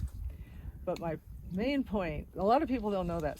A lot of highly educated people, and you may be among them, and don't be embarrassed if you are, think that metamorphosis is a caterpillar growing wings. And it's not. It's caterpillars molting, then dissolving into liquid inside a pupa, and then from these little imaginal discs, new wings, new legs, new antennae, new eyes form in the shape of an adult butterfly. It's just an amazing process. So it's not as simple as a caterpillar growing wings at all. But so a caterpillar doesn't have wings, and it has hatched out on this tree, and it's too slow to go anywhere else, to go eat Italian thistle or some of a bit of manzanita or anything. So it's stuck with this diet of tannins, and it has to grow a huge amount in an extremely short time. So it has to process a ton of toxins, poisons. And so to be able to do that, it has to have co-evolved with oaks for millions of years. And if it hasn't, if it tries to eat anything else, it will die. So what this means is that most insects are host specialists in one way or another. They've co-evolved with something about our native plants, and they haven't ever before encountered the non-native plants that we like to put in our gardens. that don't get eaten and that are exotic and beautiful in different ways. So our gardens are basically dead zones for wildlife because insects are the foundation of the animal food chain. They can only eat the plants that they have co-evolved with, which are only native plants. So that's why all the hullabaloo about native plants. Hold that just for a minute. Yeah. So the reason, one of the reasons, the main reason that oaks support more life forms than any other plant genus in the northern hemisphere is that insects and some other animals have had more opportunity to encounter oaks and co-evolve with them and adapt to the tannins in them than they have to any other plant. And the reasons for that are, one, oaks have been around a really long time, 56 million years. Two, oaks are extremely widespread. Three, oaks grow really big, so there's just more surface area for insects to encounter. And oaks live really long lives. They live a long time.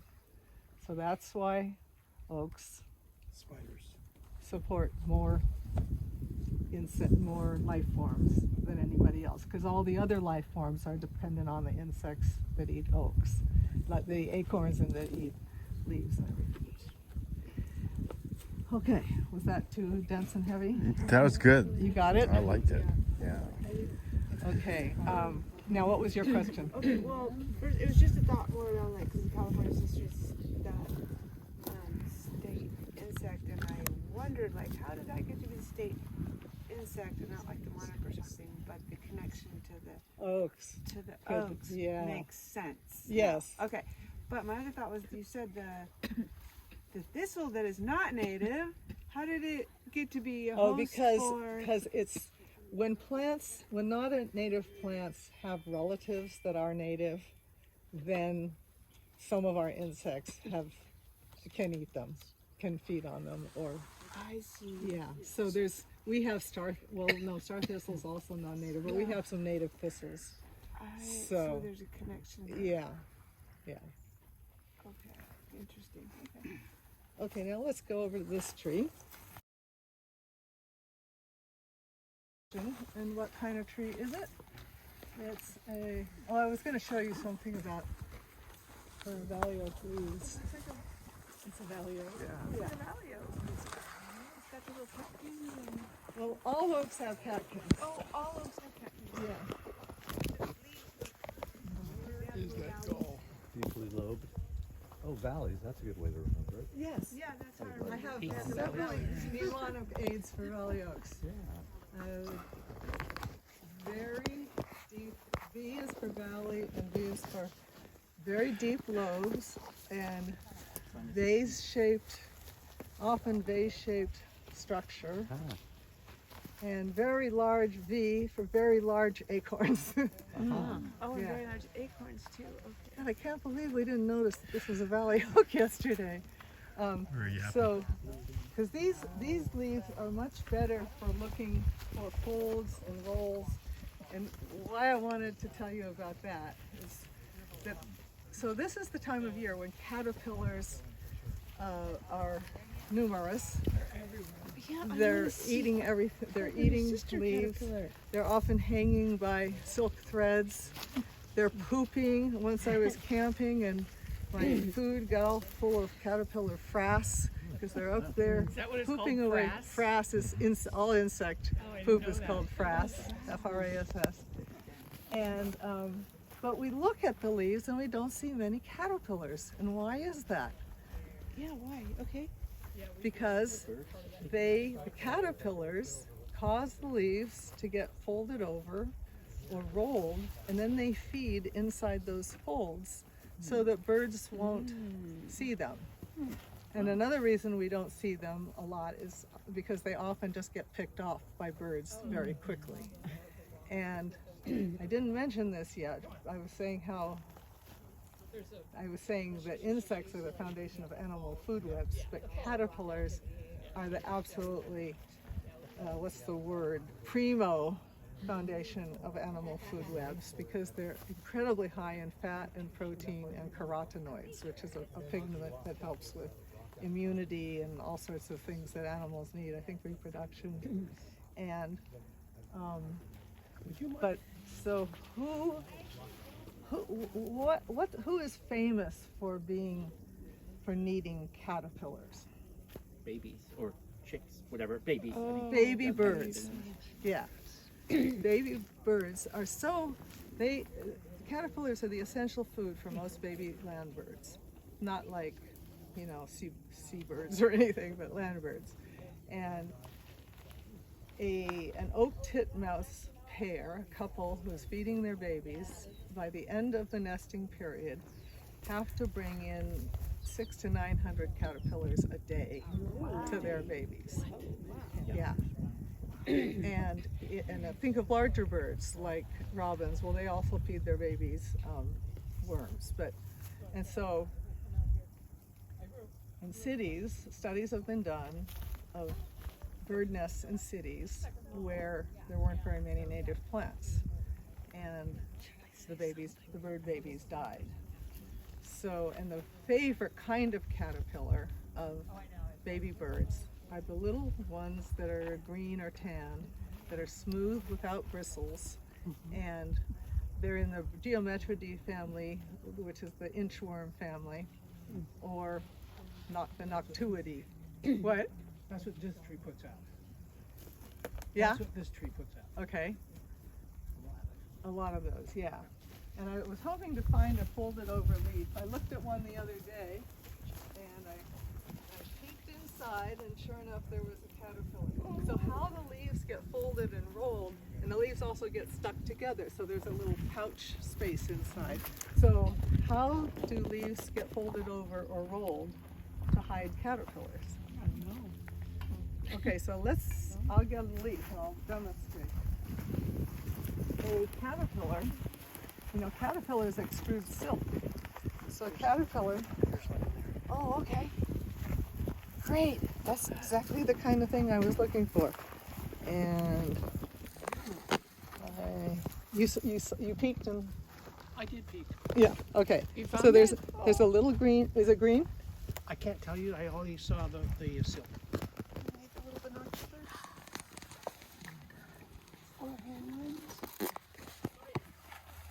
But it's about the size of the inchworm. Yeah. So how does that, can someone else hold this while people look at it? And I'm going to demonstrate on here.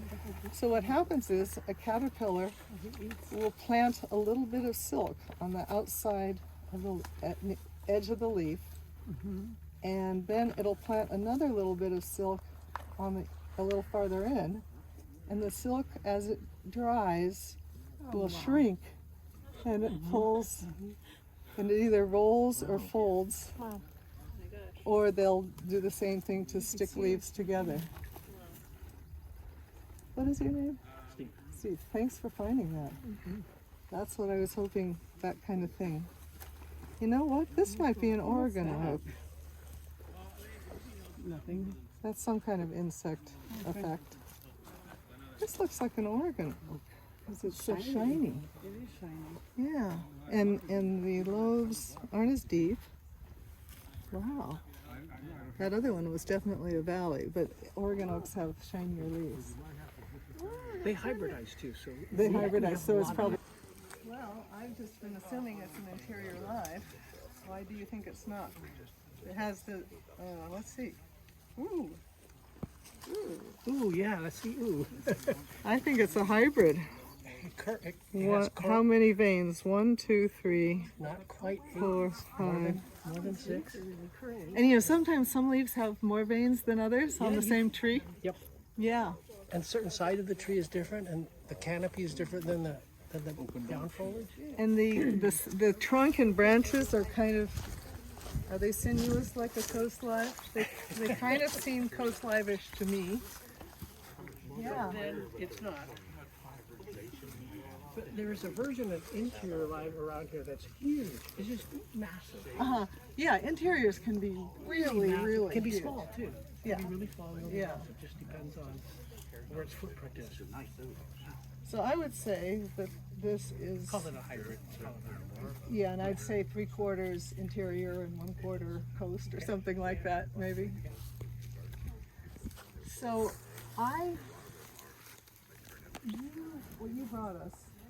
What tree was that leaf from? The one with, Right in the corner. that was that right one. here. Yeah. Has anyone ever seen the leaves of interior live oaks folded or rolled or stuck together? Nope. I haven't been looking, so I don't know if they do that. But the other day, see how these edges kind of roll naturally? Yes.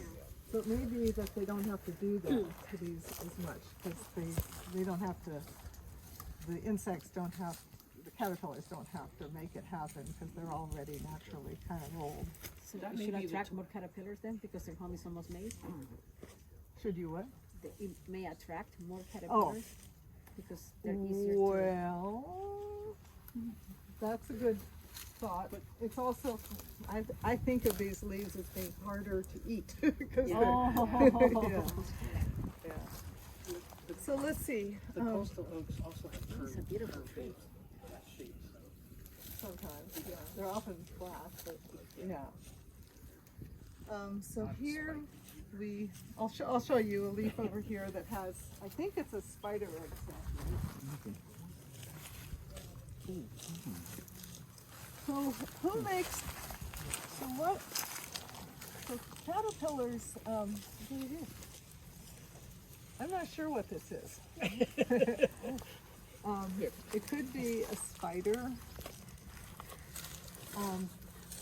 Moth caterpillars, by the way, moths are about 5 times more abundant than butterflies. So what I tell people is that we have to garden for leaf damage and for moths instead of for butterflies. And there are some really beautiful day-flying moths, although they're definitely, in general, not as colorful. Do you know that the butterflies are actually moths, taxonomically? They're day-flying moths, and they've had to evolve beautiful colors because they're visible, and that's how they, they influence other species with their colors. Do you know why monarchs are as bright and colorful as they are? Because in the animal world, bright colors mean eat me at your own risk. I'm toxic. So the little brown ones aren't usually toxic. So this is just an example of a rolled over, a naturally rolled leaf with either a spider or a moth. So I would think that this would be a moth cocoon, a moth pupa, because moths make cocoons, the fibrous things, but butterflies don't. How many of you have ever seen the chrysalis of a butterfly? How many of you have? Pictures. Okay. Pictures, yeah. Well, they're not fuzzy like cocoons. In fact, let me show you something.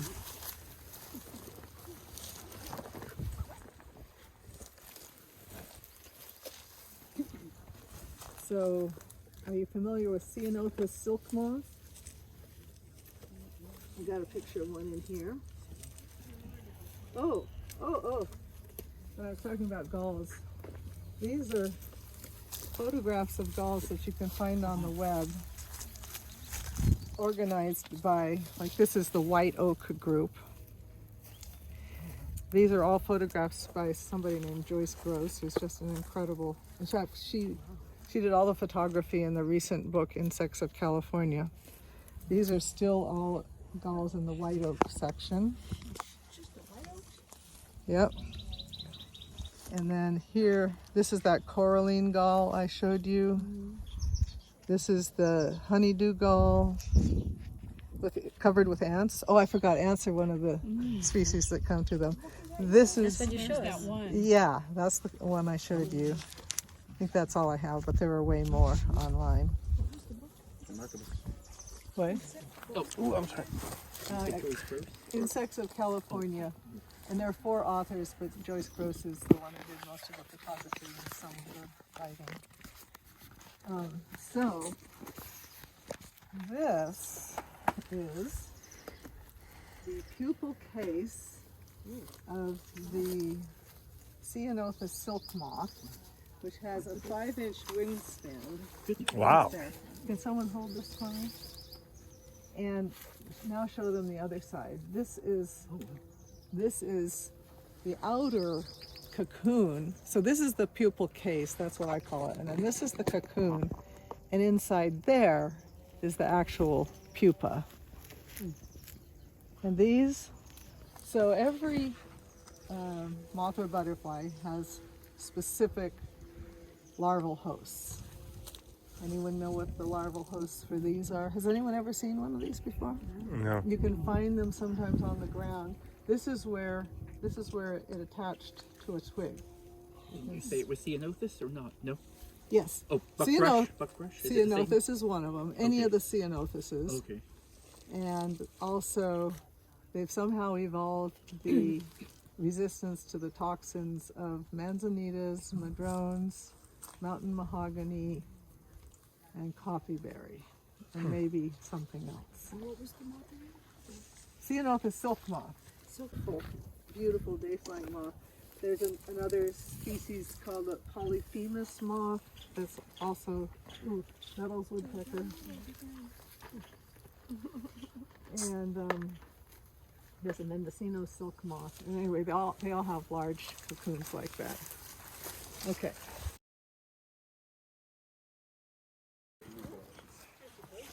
So this is a western flinch lizard, also known as a bluebelly or a swift.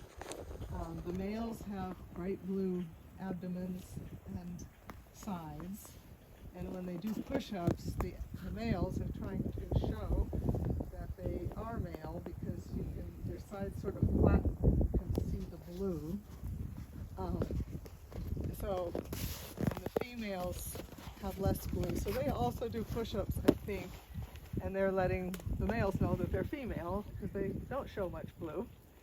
But the thing I really want to have stick in your minds is how these, well, I won't give it away yet. So they have a clear scale on the back of their heads behind their eyes. And if you look with your binoculars, you might want to creep a little closer. You can see a light spot. Oh, Jim, where are you? I'm right here. I'll show it. I have a picture in my book. Okay. Of it. I have the illustrator enlarge this. So right, see that spot right there, that light spot. Starting to move away a bit. Yeah. Oh, look, doing push-ups. And that means It's one arm too. hey everybody, this is my territory. Oh, it's a ladybug crawling all over me. Oh yeah? It's on. Oh yeah, I see. He's quite muscular. Lizards are very social animals, and they're actually quite intelligent. They have a lot of ways of communicating with each other. They have home ranges, and so there's this spot on the, well, let's let people just watch for a while. I'll stop talking. They used to think that that eye was a way of letting the lizard know what time of day it was, whether he or she should seek sun or seek shade, because they can only regulate their temperature like that. They can't self-regulate like endotherms can. Oops, disappeared. Wow. Oh, he's doing big push-ups. Yeah. Is that roid rage? I don't know. Oh, now I can see the blue on the underside.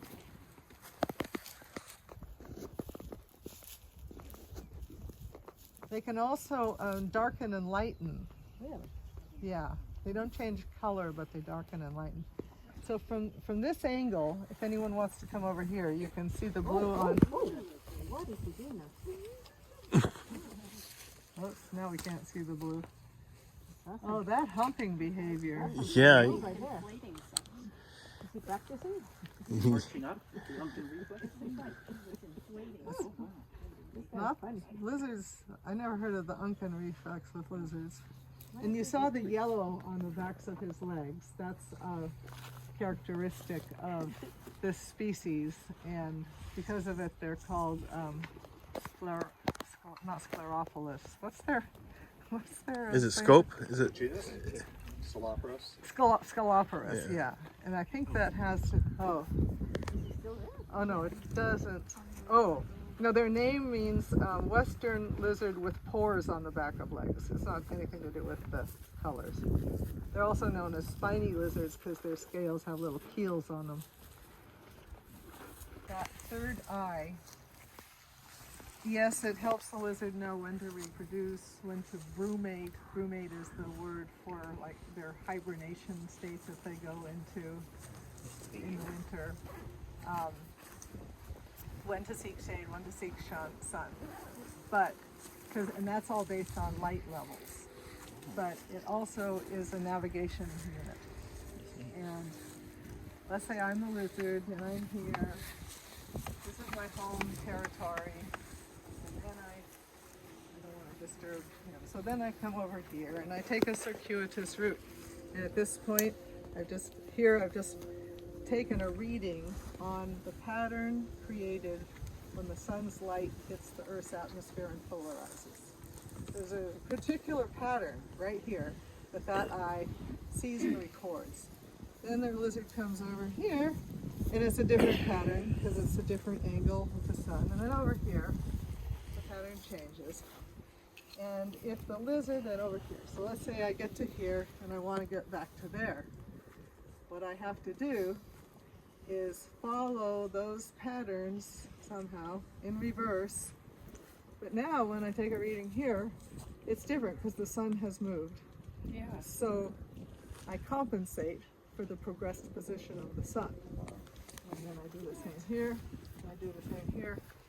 And if I have the use of these eyes only, I will get lost. If I have the use of this eye only, I will find my way home. It's called a sky compass.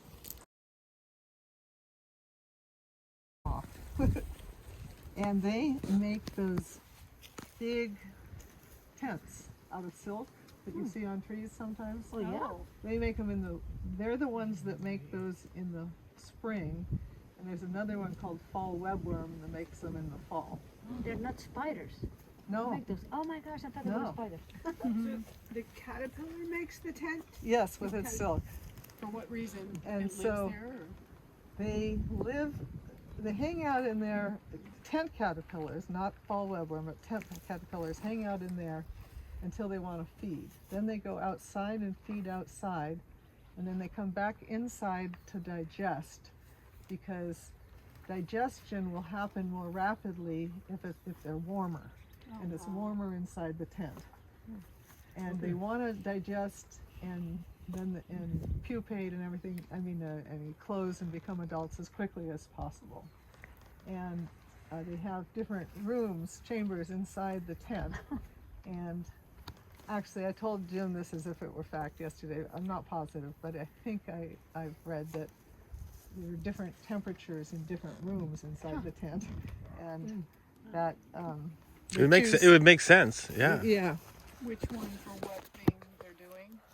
Well, for what action or? There's an ideal temperature, and different rooms will have different temperatures. But for different processes? No, all for digestion. Oh, all for digestion, okay. Yeah.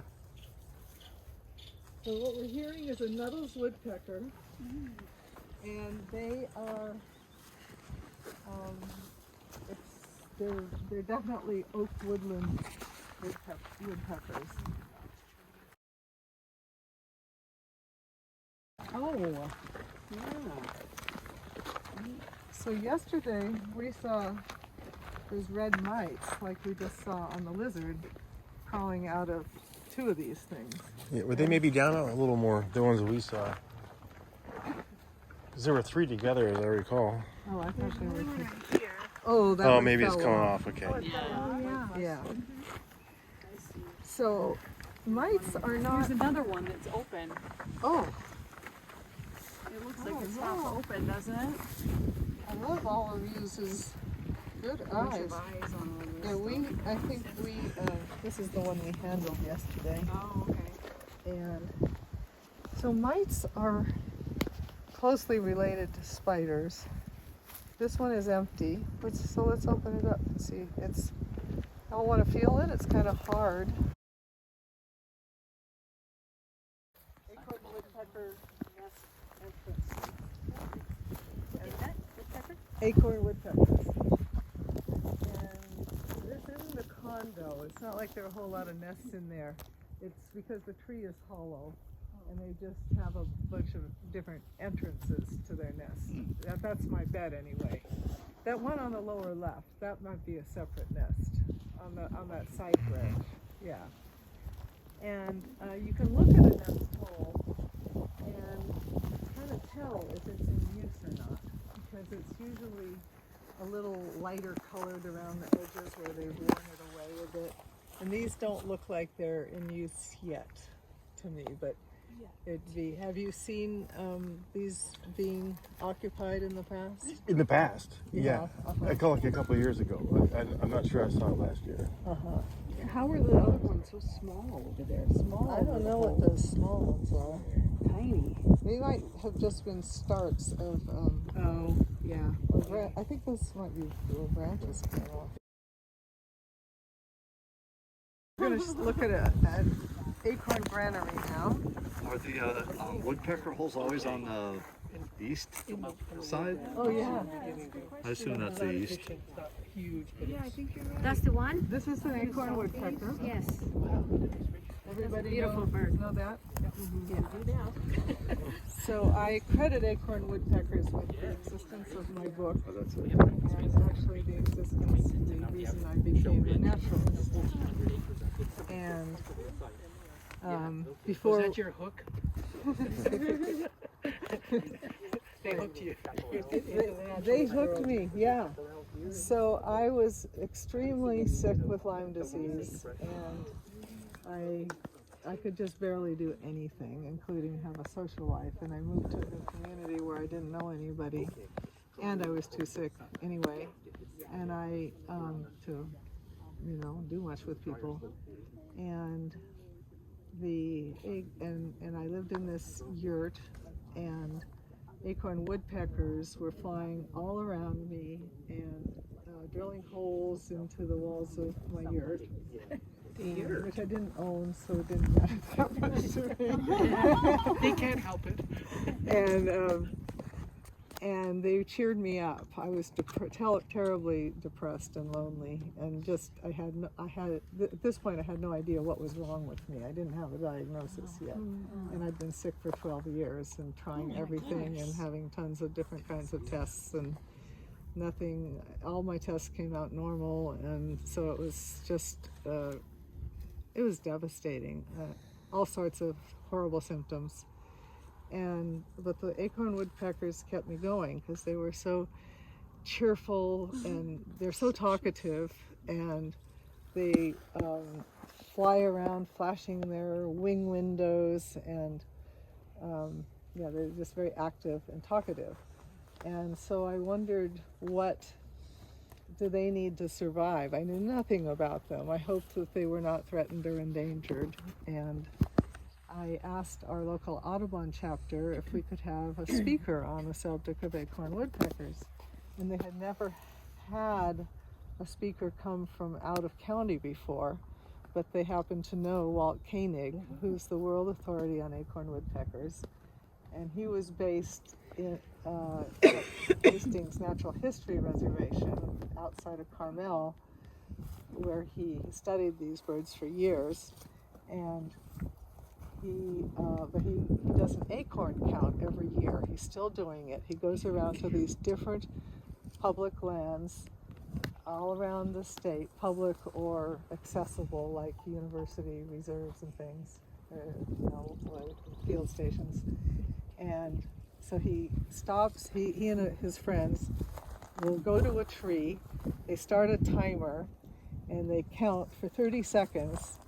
They count acorns for 30 seconds, and they record how many they counted in 30 seconds.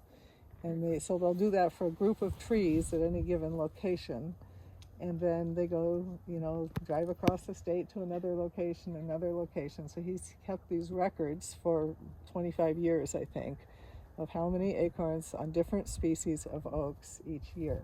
And I think he's also tracked rainfall and temperatures and things like that. I know he has. Anyway, so he comes to near where I live, to the Hopland Research and Extension Center, which is a UC Berkeley outpost, every fall. So he was our fall Audubon speaker, and from him I found out that these birds have the most complex social and reproductive structure of any bird in the world. Oh, no, not any bird in the world, any vertebrate species in the world.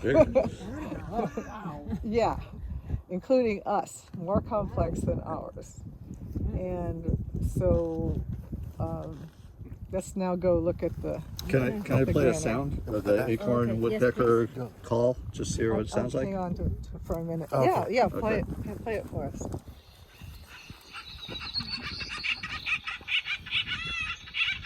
Sounds like monkeys. Yeah, it's a monkey cage. Oh, yeah. Is that just one?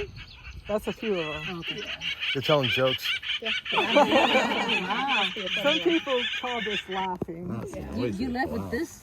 They were in your yurt doing this noise? Uh-huh. No wonder you were... That cheered you up? Well, that was particularly cacophonous, and that might be because they were having one of their wars with another clan. So I'll talk about that in a minute. Oh, wow.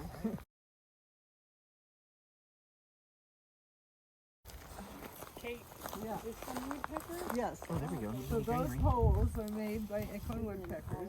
Okay. They're also the only vertebrate species in the world that makes an individual hole in which to store an individual food item. So right there. this. Oh, there are some acorns in there. Yeah, right here. Okay. Yes.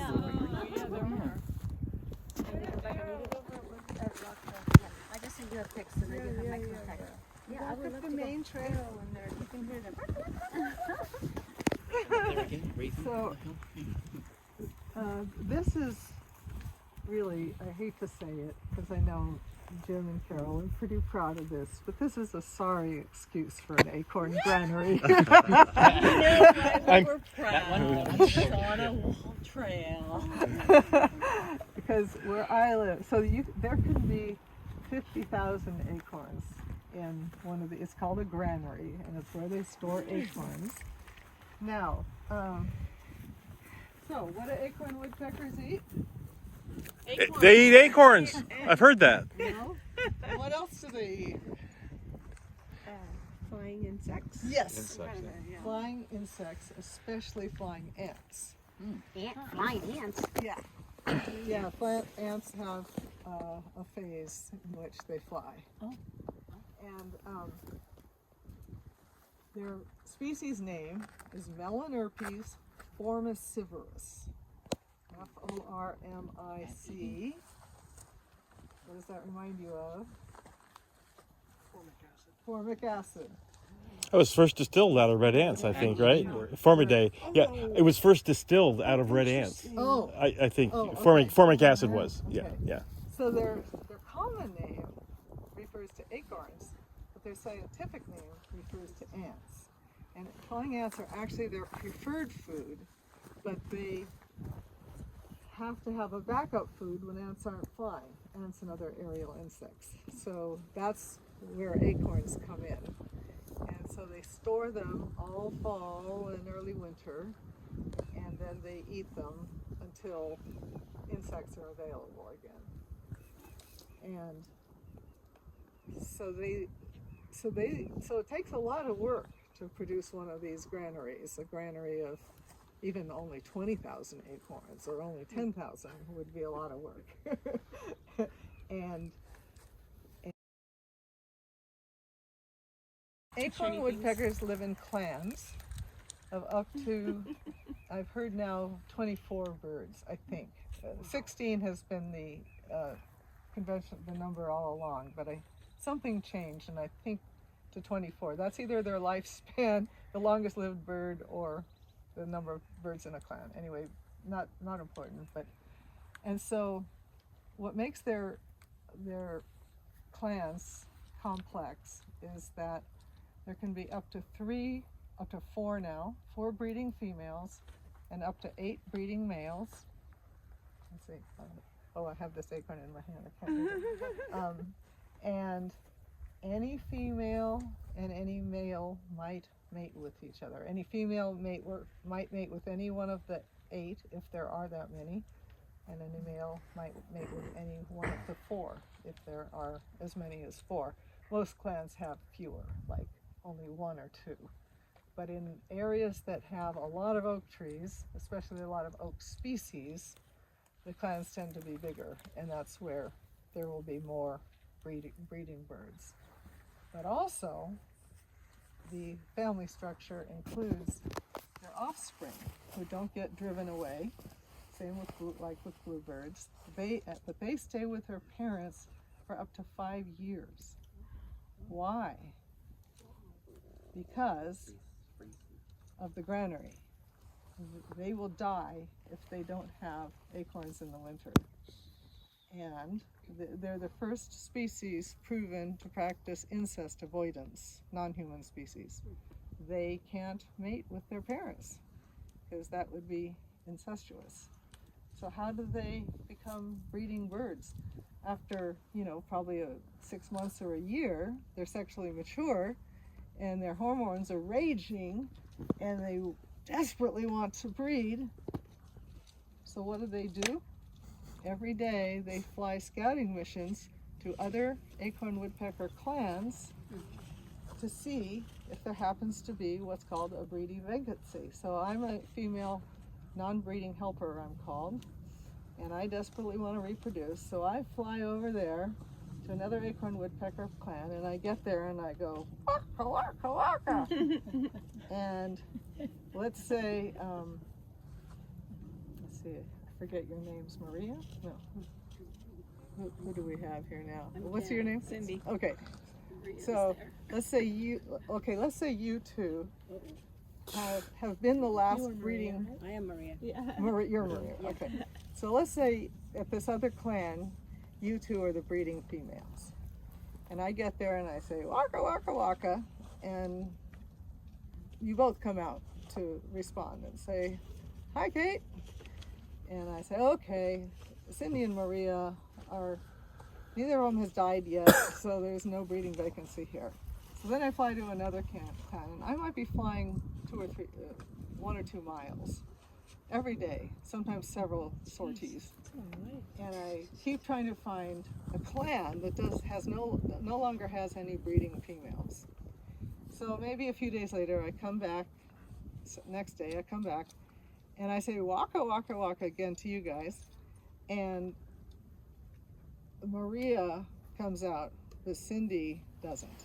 And I think, okay, Cindy's been taken off by a Cooper's hawk. Sorry. Oh, Cindy. But there still isn't a breeding vacancy here because Maria's here. Oh, hey, now I have to fill this buffer. So I fly off. Now you are servicing, 3 or 4, or I don't know how many males. Wow, you're a hard worker. And then Well, they shouldn't get taken out by the Cooper's hawk. Yeah. I don't know what is best. It's a fate worse than death, right? Yes. Actually, it's not like that. I think in any given year, anyway, I'll say that. So then another, I'm coming every day, but finally after 6 months or so, you've been eaten by a rattlesnake. Me too? Yeah, you. Yeah. So now I go waka waka waka, and nobody comes out. And I think, aha, there's a breeding vacancy here. I'm gonna get it. I introduce myself to the guys. I'm your new wife. And I love our species. and then Thank you, Coopies and Rattlesnake. Yes. Donna. So then Donna flies. So I'm here. I'm, the new breeding female here. Then Donna flies in from a different clan, and she goes waka waka waka, and I come out waka waka waka, and I Get your hands off my man. And Donna thinks, My man's. Cindy and Maria died. Kate's trying to get this spot, but I want it. So then you and I fight each other. Oh. We peck each other's heads, we collide, we fall to the ground stunned. We might even peck an eye out.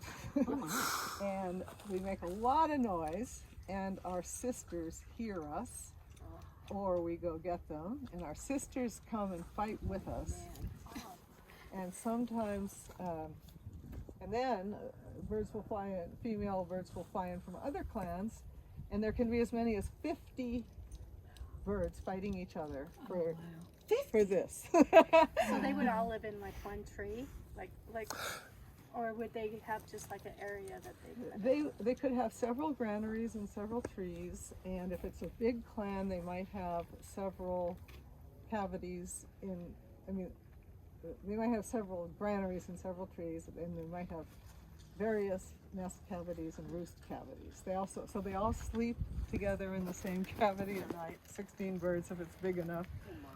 And so is it just would it all be female birds that come to the fight?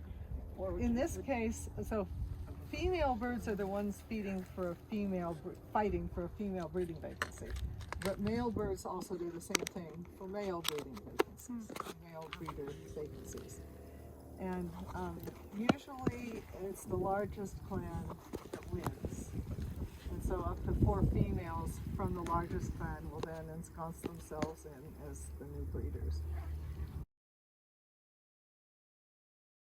So then all the breeding females will share one nest, lay their eggs in one nest, but the earliest egg to get laid is the one, that chick that hatches out will be the one that has the best chances of survival, because it'll get fed sooner, get bigger sooner, be able to compete. I don't think there's any siblicide. I don't think they kill each other, but there's often infant deaths, probably from starvation or mites.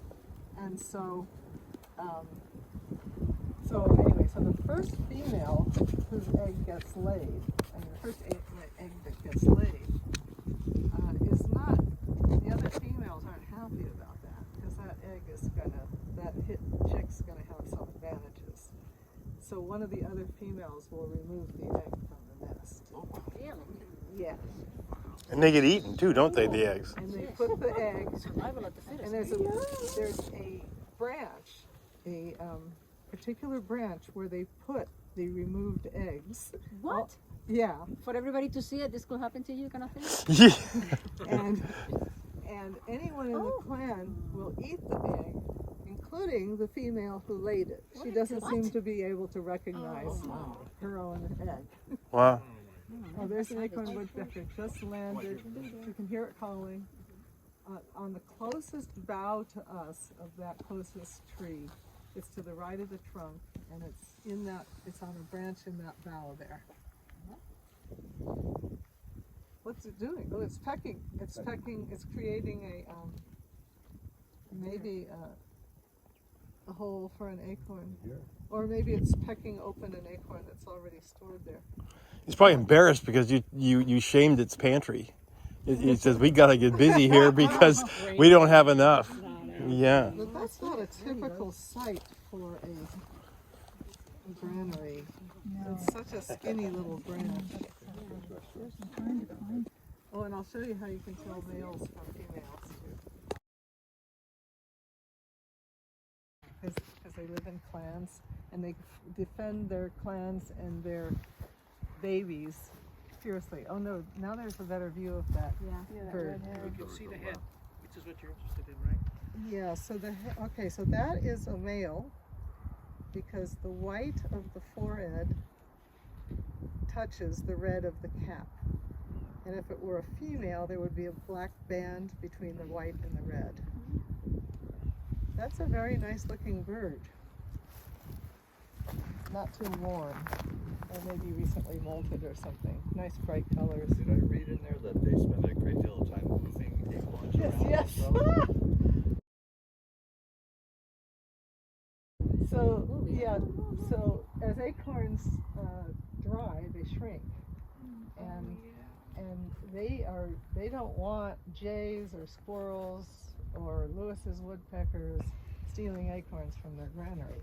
So they keep moving them into smaller holes, and they move 1% of their acorns every week, which if they have a 5,000 acorn granary, that's 500 acorns a week that they're moving. Do you know how many they need to eat a day? I have no idea. I'm thinking, I mean, the size of the acorn and the size of them, I'm thinking like one a day could be it, or maybe it's a lot more. Yeah, I have no idea about that. One night I was sitting in a chair under an acorn woodpecker roost hole, and I just wanted to see them go to bed. And so one perched on the edge of the hole and looked inside and looked around and then looked inside and looked around and then looked inside. And he did this for 15 minutes or something like that. And finally he went inside, and I heard all these squabbling noises, and then one bird burst out. I don't know if it was the same one or a different one, and flew over to a branch. And then other acorn woodpeckers who hadn't yet started going to bed flew over and landed on the same branch. And then they started, and then, so I don't know how many of them there were, maybe 6 or 8. The word is that the whole clan engages in this. And then, so what fake sex is here's one bird, here's one bird, and here's me. So I come over here, sort of flutter on top of this one, and then hop off. It takes about a second or two. It's like what bird sex is like. I don't know if you've ever know anything about bird sex. And then that one does the same to me. Flutters over my vent area. Do you know about cloacas? Birds have all-purpose openings in which feces and urine come out, and sperm and eggs come out, and sperm goes in. And they're just openings like that.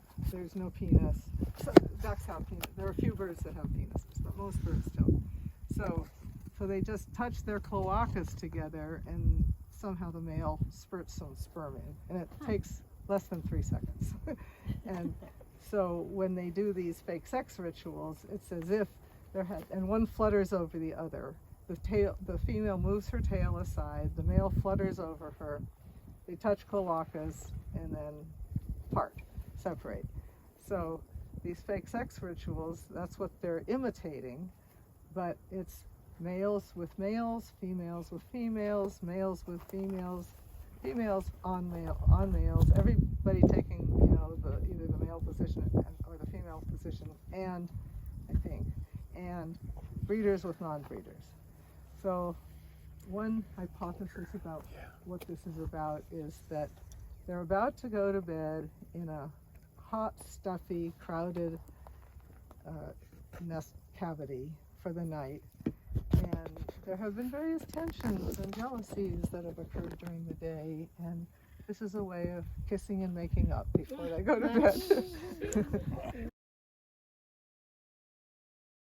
Than any other plant in North America, or more life forms, and that includes caterpillars. But in California, for some reason, willows host more caterpillars than oaks do. And what we're talking is in the hundreds, like 200 plus species of caterpillars. And after willows and oaks, members of the cherry family are next in how many they host. So this is a good plant to plant. The best thing you can plant to support the ecosystem is an oak or a willow if you have enough water. And then after that, something in the cherry family, native. And that's a mockingbird that we're hearing. You probably know that. Yeah, it was fooling us yesterday. We thought we were hearing something else, and then suddenly it moves on to another little repertoire. I see it in the top of the middle Hollyleaf Cherry. Just landed there. I love those birds. People hate them when they sing all night. Have you ever experienced that? Oh yeah. And what they're trying to do, that's a male singing, and he's trying to show the female how much stamina he has.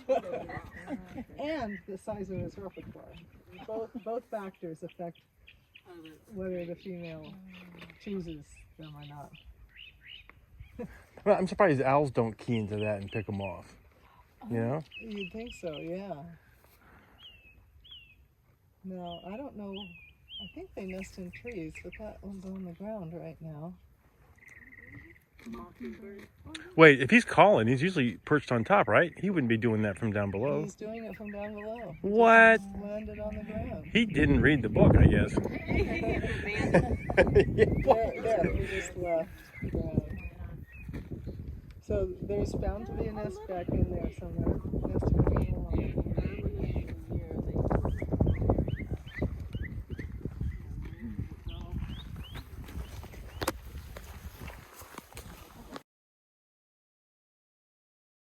Because it has an underground storage unit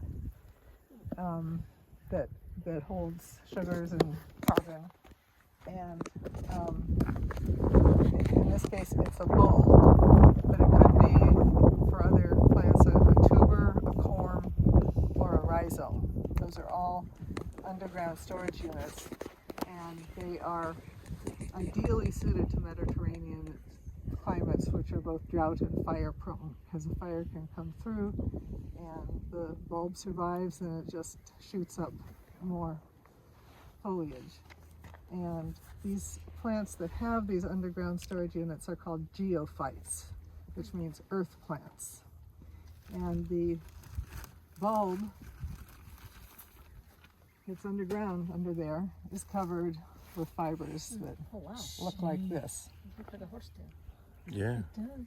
Yeah. And inside here is the fleshy part of the bulb with scales that if you pull them off and put them in your hand and put some water in your hand and go like that, you get suds. So that's why it's called soap plant. And the native Californians used it as soap. And you can also make glue by boiling those bulbs. Really, really strong glue. If you add ashes to it, I learned recently. And you can also grind up, and they did, grind up those bulbs and put them in a pool of water, and it will depress the respiration of fish. So they'll just float to the surface and you can pick them off. And it's the same with Buckeye seeds. They also have the same saponins in them. That's the alkaloid that has the soapiness. So, and they made brushes out of those things. Yeah, by taking those fibers and gluing them to each other or gluing them to sticks to make little brooms that they would, when they were processing acorn, they use those little brushes to separate the big chunks from the finer stuff. And then I showed some of you, I don't know if everybody saw, that birds use these fibers in their nests a lot. So those birds are what, pulling up the plant to get after that? Well, or that's a good question. I know. Sometimes like wild pigs, but there weren't wild pigs back in those days, so if there was, I don't know how the birds got access, or do now even, because the nests I've found are contemporary. Because when you see on trails, sometimes you see these fibers exposed, but not enough of them. Yeah. And I just learned that you can, and another thing that's cool about these is sometimes these things are 18 inches deep.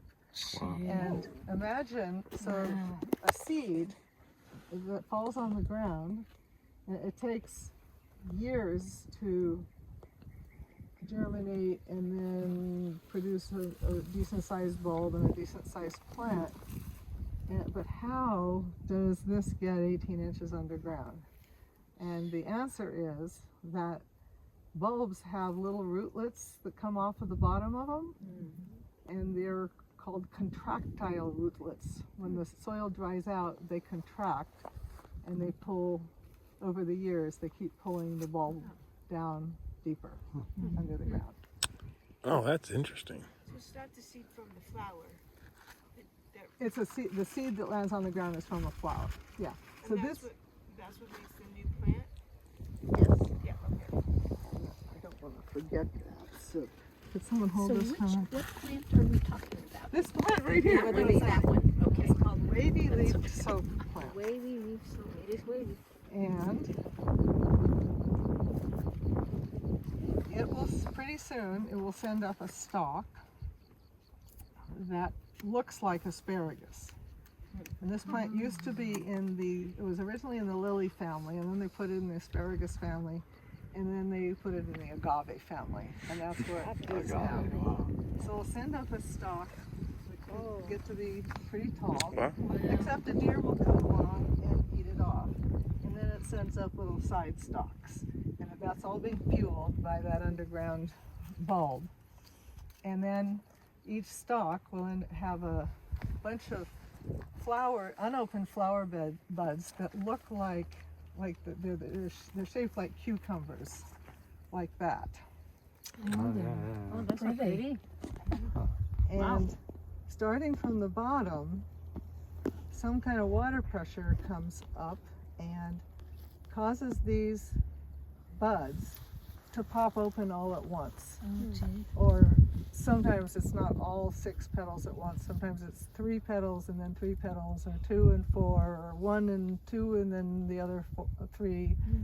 But it's really fun to watch them. And bees will come along and wrestle them open because a lot of native bees, bumblebees, carpenter bees, tiny little bees whose names I don't even know. And why they're doing that is because these flowers bloom and produce nectar for only one night. Oh my Huh? God. Yeah. And then they just kind of do something that's called deliquescing. It's like just kind of melting. And then the next night, the higher ones up on the stalk will pop open, and then those will deliquesce. And they're host to only one caterpillar species called the brown elfin. And that's in the family of blue butterflies, gossamer winged butterflies like Echo, Azure, let's see, Ackman blue, and I don't know if you've seen those little blue ones. Is the calliope a blue? No, it isn't. No, I don't think. no. And there's something really fascinating to tell you about that. It's just astonishing, but maybe we should wait until we're in the shade. That'll be our next stop, and then we'll be done, I think. Do they sell that?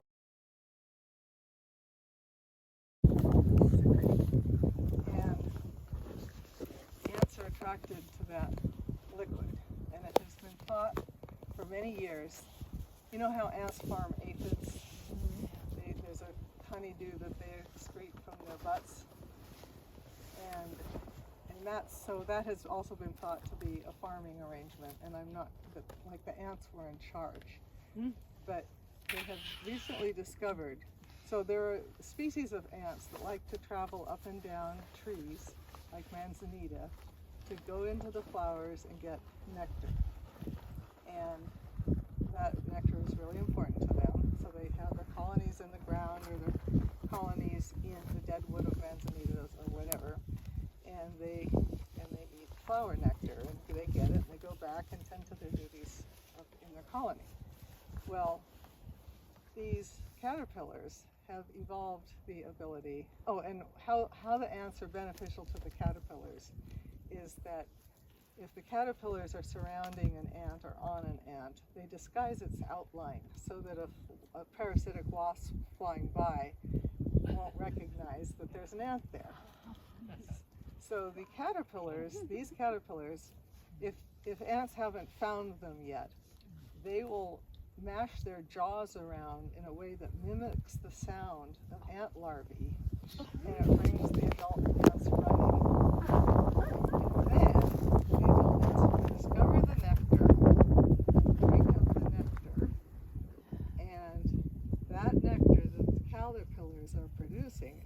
attractive. It's sweeter, or maybe more nutritious. There's something about it that's more attractive to the ants than the nectar they can get from flowers. And so the ants become addicted to it and abandon their duties to their colonies and devote themselves to the ants. Just hang around waiting for their next fix. Wow, incredible. So, Addicted ants. addicted ants, yeah.